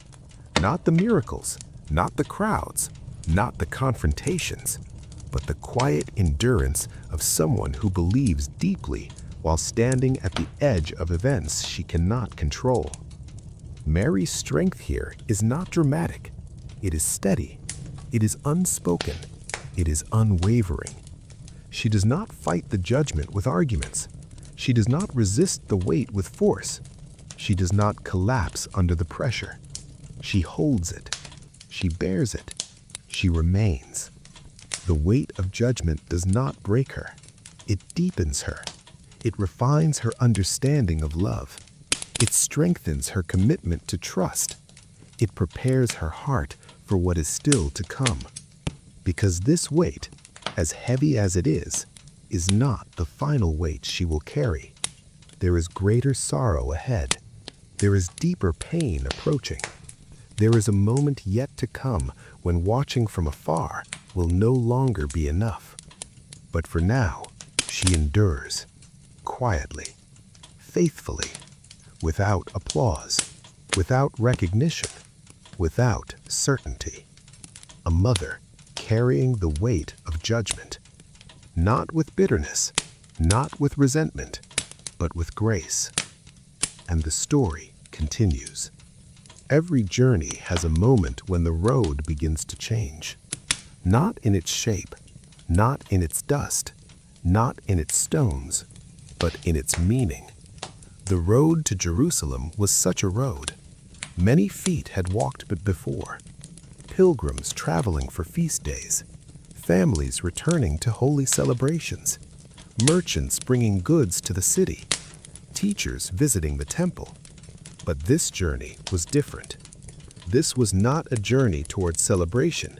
It was not a journey toward recognition. It was not a journey toward safety. This was a journey toward fulfillment, toward prophecy, toward a purpose long unfolding. And Mary knew it. Not because anyone had told her directly, not because Jesus had announced it to her in detail, but because a mother who walks long enough in faith begins to recognize the tone of approaching moments. There was a weight in this journey, a quiet gravity that could not be ignored. Jesus had begun speaking more openly about what lay ahead. He spoke of suffering. He spoke of rejection. He spoke of death, though often in symbols his followers struggled to understand. The disciples heard but did not comprehend. They resisted the idea. They corrected him. They tried to redirect his words toward hope of victory and power. But Mary understood differently. She did not hear these words with confusion. She heard them with the slow ache of recognition, because this path had always been present.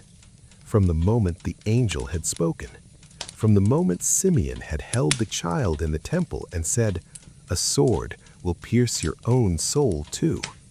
Those words had never left her, not loudly, not constantly, but like a quiet thread woven into her understanding of the future.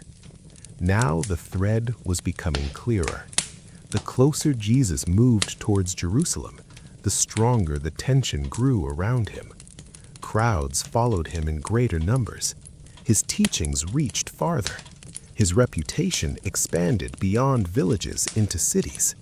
Stories of healing, of authority, of challenge spread rapidly. With attention came scrutiny. With influence came opposition. With truth came conflict. Mary heard of these developments as they reached Nazareth, through travelers, through neighbors, through those who had followed him and returned with stories both full of wonder and concern. Some spoke with awe. They say he feeds thousands with little. They say the blind see again. They say the broken walk. Others spoke with unease. They say the leaders are angered. They say the temple authorities are watching him. They say there is danger in his path. Mary listened. She did not interrupt. She did not deny. She did not debate. She simply listened. And in her heart, she continued to hold everything she had always held: trust, memory, understanding that the story unfolding was larger than comfort. The Gospels tell us that as Jesus drew closer to Jerusalem, his words changed tone. They became more direct, more urgent, more focused on what was to come. He spoke of the cost of following. He spoke of sacrifice. He spoke of losing life to find it. These were not the words of someone seeking popularity. These were the words of someone walking knowingly towards something unavoidable. The disciples struggled with this. They argued among themselves. They dreamed of power. They imagined thrones and honor. She imagined only endurance, because she knew that true purpose rarely leads first to comfort. It leads first to surrender. The road to Jerusalem was not traveled only with physical steps. It was traveled with internal movement, with the slow letting go of expectations, with the quiet release of control, with the acceptance that what must happen cannot always be prevented by love. This is the hardest truth for any parent: to love deeply and still allow the path to unfold. Mary had practiced this surrender her entire life. When she had accepted the angel's message, when she had fled to Egypt, when she had raised a child she knew was not hers to possess, when she had watched him leave home to begin his ministry. Now the surrender deepened, because the road to Jerusalem did not feel like a beginning. It felt like a closing circle. The closer Jesus came to the city, the more intense the response around him became. Some welcomed him as a prophet. Some believed him to be the Messiah. Some followed out of hope. Some out of curiosity. But among the religious authorities, resistance grew stronger. His teachings threatened structure.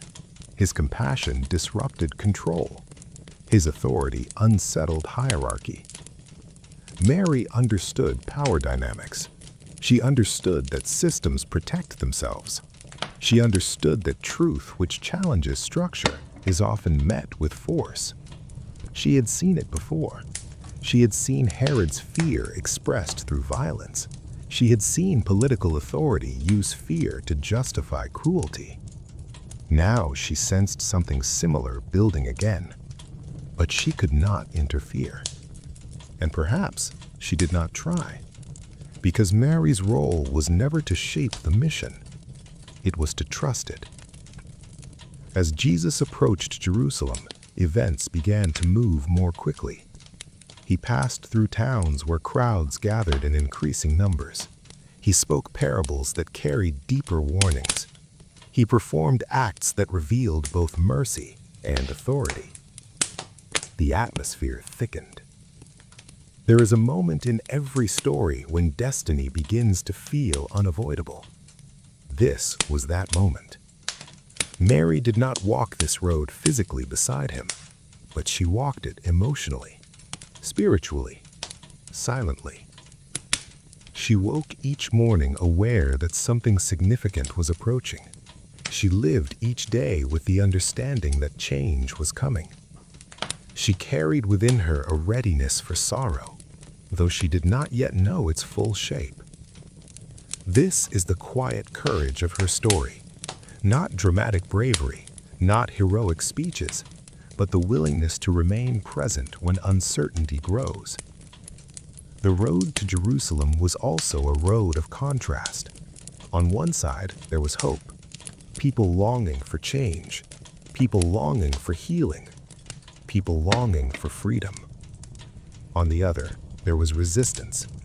People clinging to power. People fearing disruption. People guarding control. Jesus walked between these forces, and Mary watched from afar. Knowing that when forces collide, there is rarely peace in the outcome. The closer the Passover season came, the more crowded Jerusalem would become, the more political tension would rise, the more watchful the authorities would be. Mary knew this. She knew the city. She knew the festivals. She knew how quickly gatherings could become volatile. She understood that timing mattered, and she sensed that the timing was not accidental. This journey was not rushed. It was not delayed. It moved with purpose.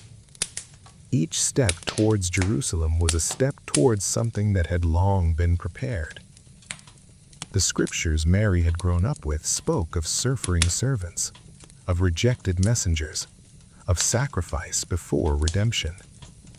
Mary knew these stories. She had heard them read in synagogues. She had reflected on them in quiet moments. She had held them alongside the strange path of her own life. Now those stories felt closer, not abstract, not distant, but personal. The road to Jerusalem was not only a geographical path, it was the culmination of years of obedience, years of trust, years of silent preparation. Mary did not need dramatic signs to know this.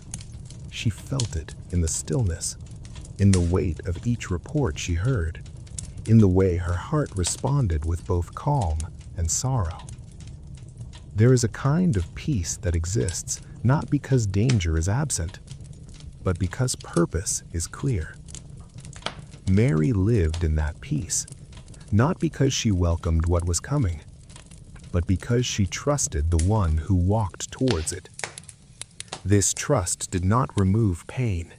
It did not erase fear. It did not eliminate uncertainty, but it anchored her. The road to Jerusalem was a road of destiny.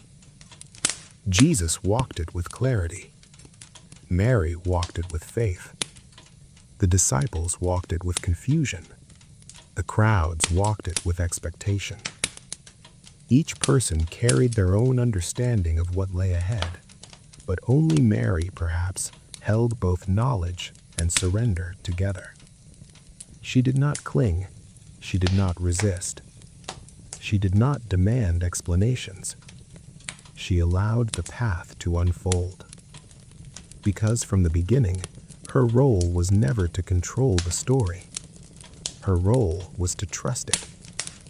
And now, as the road narrowed, as the city drew nearer, as the atmosphere thickened with tension, Mary remained what she had always been, a quiet presence of faith, a heart prepared for sorrow, a soul grounded in trust.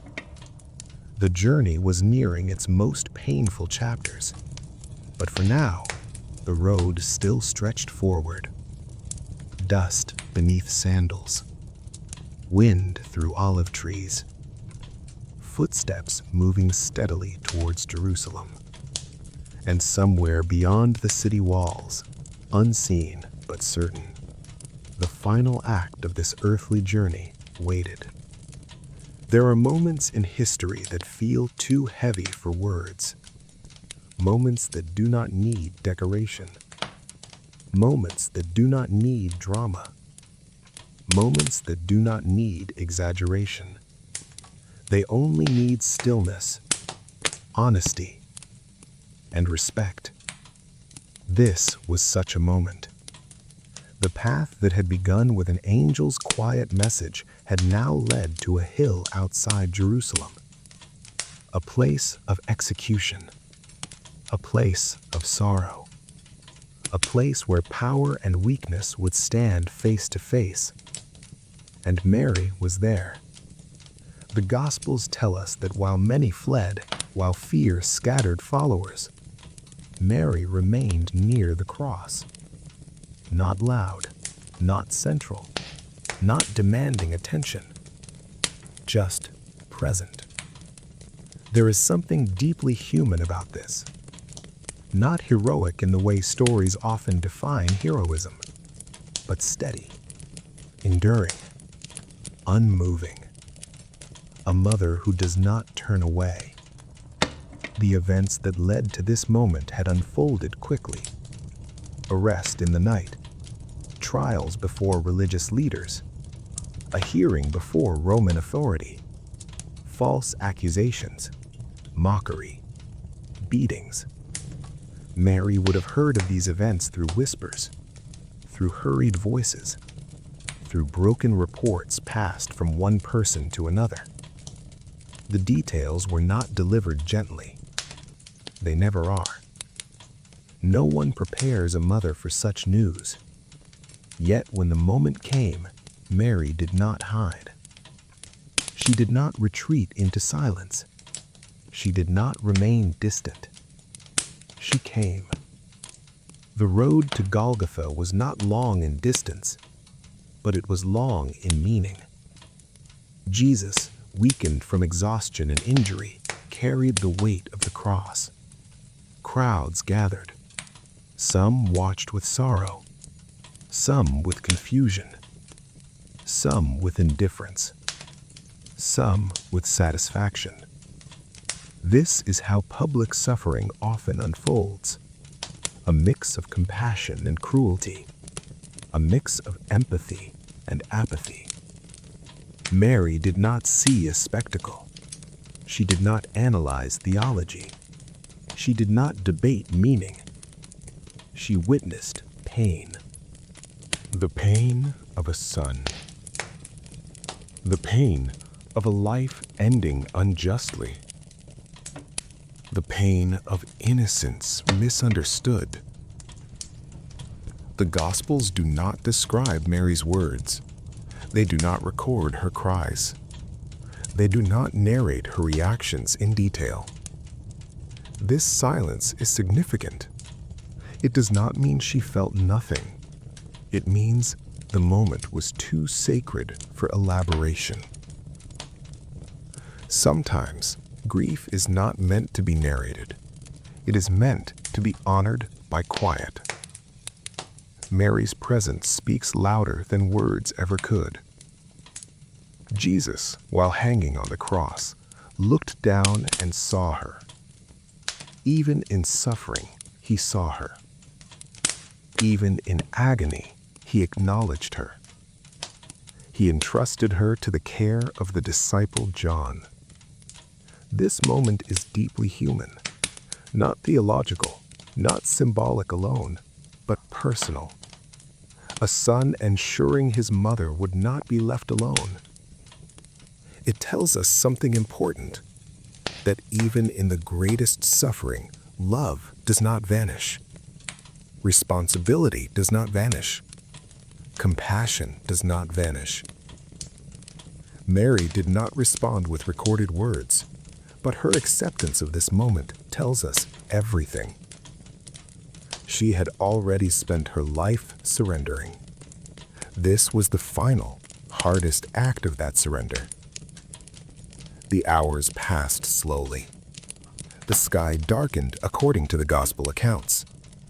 The atmosphere shifted. The crowd thinned. Silence replaced noise.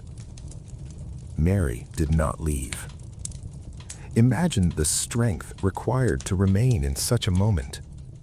Not the strength of resistance, but the strength of presence.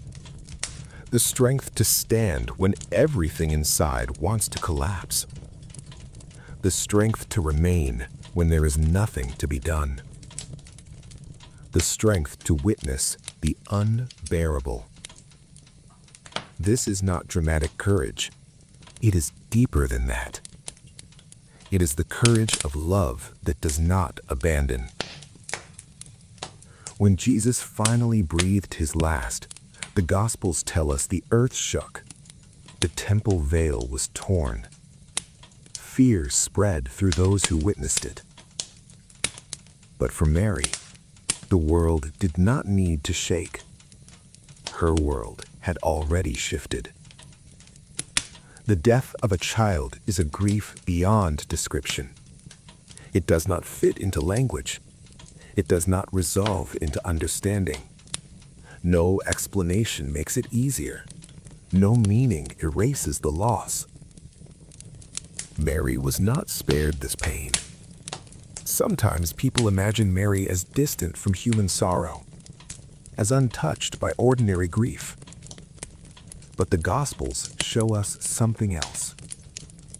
They show us a woman who experienced real fear, real confusion, real sorrow, real endurance. Her faith did not shield her from pain. It carried her through it. After the death, the body was taken down. Joseph of Arimathea and Nicodemus prepared the burial. There was little time. The Sabbath approached. Mary would have watched quietly as these preparations were made. Not because she lacked emotion, but because grief often silences.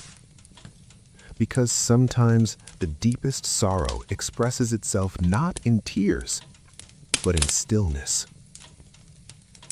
She had followed every step of this story from the beginning.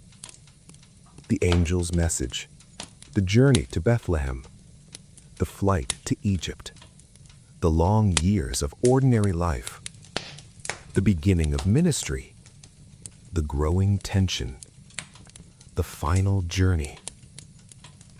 Now she stood at the point where the story seemed to end. But the Gospels do not show Mary collapsing into despair. They show us her continuing to remain, continuing to be present, continuing to endure. This matters because it reveals that Mary's role was never about spectacle. It was about faithfulness. Not blind faith, but lived faith. Faith that does not require constant understanding. Faith that remains when answers are absent. Faith that stands when hope feels fragile. The crucifixion was not only a moment of death. It was a moment of testing. Not only for the disciples, not only for followers, but for Mary. And she did not abandon the path. The Gospels do not tell us what Mary thought in those moments. They do not record her prayers. They do not describe her internal struggle. But we know something important. She stayed. In a world where fear scattered many, she remained. In a moment where grief could have driven her away, she stood. In a time where silence could have been safer, she did not hide. This is the quiet strength of her story. Not loud, not dramatic, not self-promoting, but deeply human, deeply faithful, deeply enduring. The crucifixion through a mother's eyes is not a theological debate. It is not a story of symbolism alone. It is the experience of watching a life end unjustly. It is the pain of powerlessness. It is the sorrow of love that cannot intervene. And yet, it is also something else. It is the presence of love that does not disappear when suffering reaches its peak. Mary did not save her son. She did not stop the injustice. She did not change the outcome, but she bore witness. She honored the moment. She remained present in truth. And sometimes, this is the only form of strength available. The story does not end here, but this moment stands as one of the most human moments in all of Scripture. A mother, a son, a cross, silence, presence. Nothing more is needed. The silence that comes after great sorrow. Not the peaceful silence of rest, not the gentle silence of night, but a deeper one, a heavier one. A silence that feels unfamiliar, a silence that changes the air itself. This was the silence that followed the crucifixion. The hill was empty now. The crowds had dispersed. The noise had faded. The arguments had ended. The shouting had ended. What remained was absence. For Mary, this absence was not only physical, it was emotional, it was spiritual, it was woven into every breath. The body of Jesus had been taken down from the cross. Joseph of Arimathea, a respected member of the council, had courageously asked for permission to bury him. Nicodemus had brought spices for burial. They wrapped the body according to Jewish custom. They placed him in a new tomb cut into rock. The Gospels record these details quietly, without embellishment, without drama, because death does not need decoration. Mary was there. She saw where they laid him. She watched as the stone was rolled across the entrance. She witnessed the finality of the moment. This is important because Mary did not walk away believing it was a dream. She did not distance herself from reality. She saw the tomb. She saw the stone. She knew where he was placed. This matters because it grounds the story in real grief, not abstraction. After the burial, the Sabbath began, and with it came stillness, but not comfort. The disciples scattered in fear. They gathered behind closed doors. They whispered instead of speaking. They wondered instead of believing. They mourned without direction. Mary was among them, not leading, not speaking over them, not commanding attention, simply present. There is no record of her words in these moments, no recorded speech, no sermon, no guidance offered. And perhaps this is fitting, because grief is not always something to explain. It is something to endure. Mary had already endured much in her life: uncertainty, displacement, poverty, danger, loss of control. But this was different. This was the loss of the one she had carried, raised, protected, followed. The Gospels do not describe her emotions, but they do not need to. Anyone who understands love understands this pain. And yet, even here, Mary's story remains one of quiet strength. She did not flee. She did not reject what had happened. She did not turn away from the community of believers, even when their faith wavered. She stayed. This is important because it shows that Mary's faith was not dependent on visible outcomes. It was rooted deeper than circumstance. The Sabbath passed slowly. The city returned to routine. Markets reopened. families gathered. Life continued.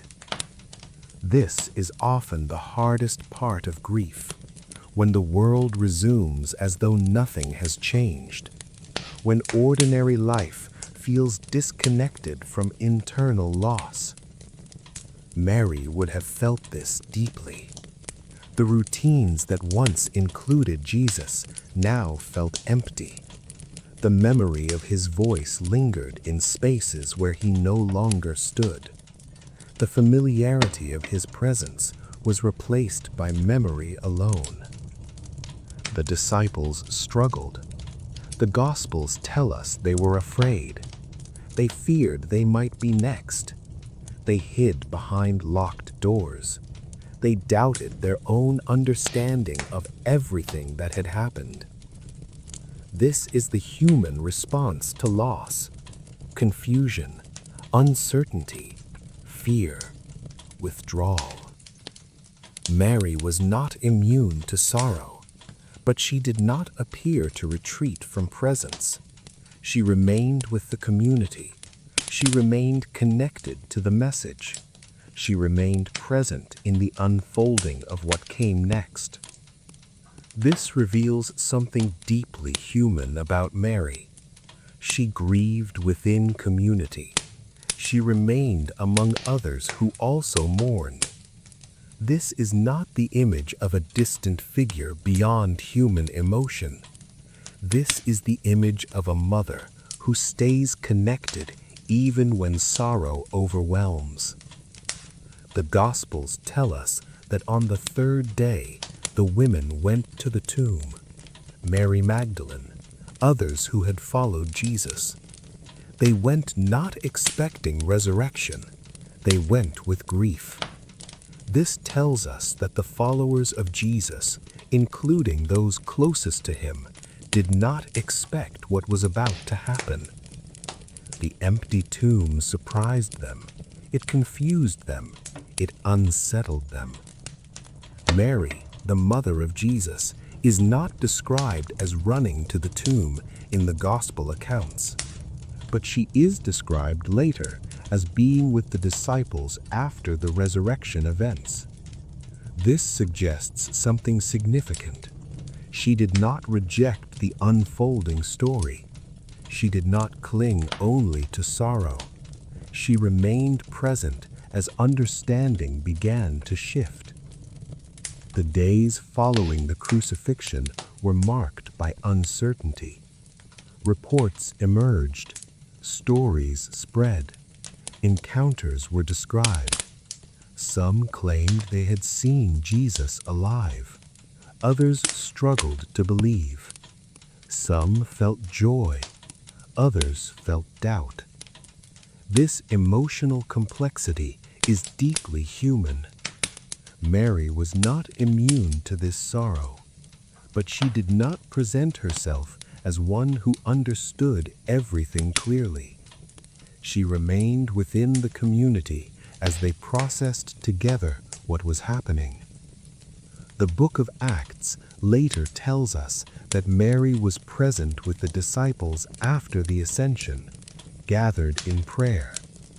This detail matters. It tells us that Mary did not withdraw from the movement that grew from her son's life. She remained part of the community. She remained connected to the message. She remained present in the unfolding of what came next. This is the continuation of her role, not as a leader, not as a public teacher, but as a faithful presence. There is something powerful in this. Mary's influence was never loud, never dramatic, never self-focused. It was consistent, steady, enduring. After the loss, she did not disappear. She did not build her identity around grief. She did not become defined by tragedy. She continued. This is perhaps one of the most important aspects of her story. Grief does not end life. It transforms it. Mary's life after loss was not the same. It could not be. But she did not abandon her path of faith. The community around her needed stability.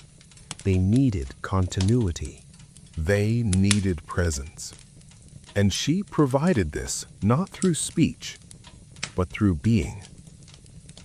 Sometimes the most powerful support is not instruction, it is presence. The Gospels do not record Mary's later years. They do not tell us where she lived. They do not describe her death. They do not provide dramatic endings. And this silence is fitting, because Mary's story was never about spectacle. It was about faithfulness in ordinary life. Even after the most extraordinary events, she returned to the quiet role she had always held: a follower, a believer, a presence, a witness. This is the authenticity of her story. No legend building, no dramatic elevation, no myth-making. Just a woman who lived faithfully through extraordinary circumstances. After the loss, Mary remained connected to the community of believers. She remained grounded in prayer. She remained present as the message of Jesus spread. Her grief did not isolate her. Her sorrow did not harden her. Her loss did not destroy her faith. Instead, she continued walking. This is not a denial of pain. It is the endurance of it. Mary's strength was not in avoiding suffering. It was in surviving it with dignity. The story after the loss is not a story of closure. It is a story of continuation. Life did not return to what it was before, but it did continue. Mary's faith did not rely on certainty. It relied on trust. Trust that had begun long ago with a message she barely understood. Trust that had grown through years of ordinary life. Trust that had endured through flight, fear, misunderstanding, and finally loss. This trust did not end with death. It carried her beyond it. And this is why Mary's story remains powerful. Not because she escaped sorrow, not because she avoided pain, but because she endured both without losing her humanity. After the loss, Mary remained, and in remaining, she became a quiet foundation for those around her. Not through power, not through influence, but through consistency. A woman who had walked the entire path from beginning to end. A witness to birth and death, a presence in both miracle and mourning. The world moved forward. The message spread. The community grew. Mary did not step into prominence. She did not seek recognition. She did not shape narratives about herself. She simply lived the remainder of her life as she had always lived, with humility, with faith, with presence. And sometimes that is the most authentic legacy of all. When a life ends, its echo remains. Not in monuments, not in titles, not in power, but in the quiet ways it changes others. This is the true measure of a legacy. Mary did not leave behind writings. She did not establish institutions. She did not claim authority. She did not shape doctrine. And yet, few lives in human history have left a deeper imprint. Because her legacy was not built through force or fame. It was built through presence, through endurance, through love that did not disappear when life became unbearable. The Gospels end Mary's visible story quietly. After the crucifixion, after the resurrection events, after the early gatherings of believers. There are no dramatic descriptions of her final years, no recorded speeches, no elevated role given to her. This silence is important. It keeps her story human. She does not become a mythic figure in the text. She does not become an object of spectacle. She remains what she always was: a woman, a mother, a follower, a witness. And in this simplicity lies her enduring power. Mary's legacy is not in what she claimed. It is in how she lived. She lived through confusion without bitterness. She lived through fear without abandoning hope. She lived through suffering without losing compassion. She lived through loss without withdrawing from community. Her life demonstrates something rarely celebrated: quiet faithfulness. The kind of faith that does not require applause. The kind of strength that does not demand recognition. The kind of love that does not seek reward. This is why her story continues to resonate across centuries, across cultures, across belief systems. Not because she stood on stages, not because she commanded crowds, but because she remained consistent when consistency was difficult. Her life shows us that significance does not always announce itself. Sometimes it unfolds slowly, quietly, almost invisibly.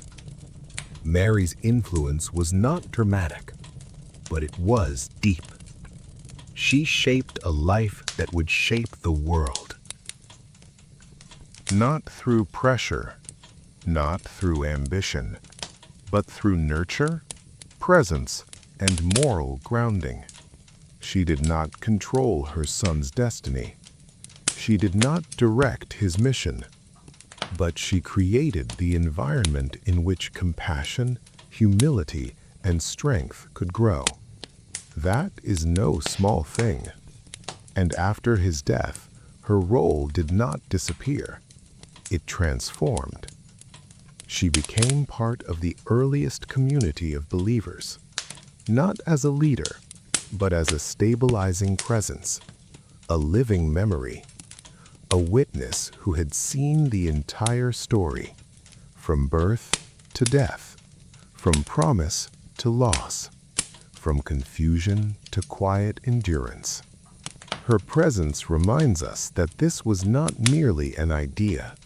It was a lived life, a real person, a real story. And that mattered. Mary's legacy also reminds us that we do not need complete understanding to live faithfully.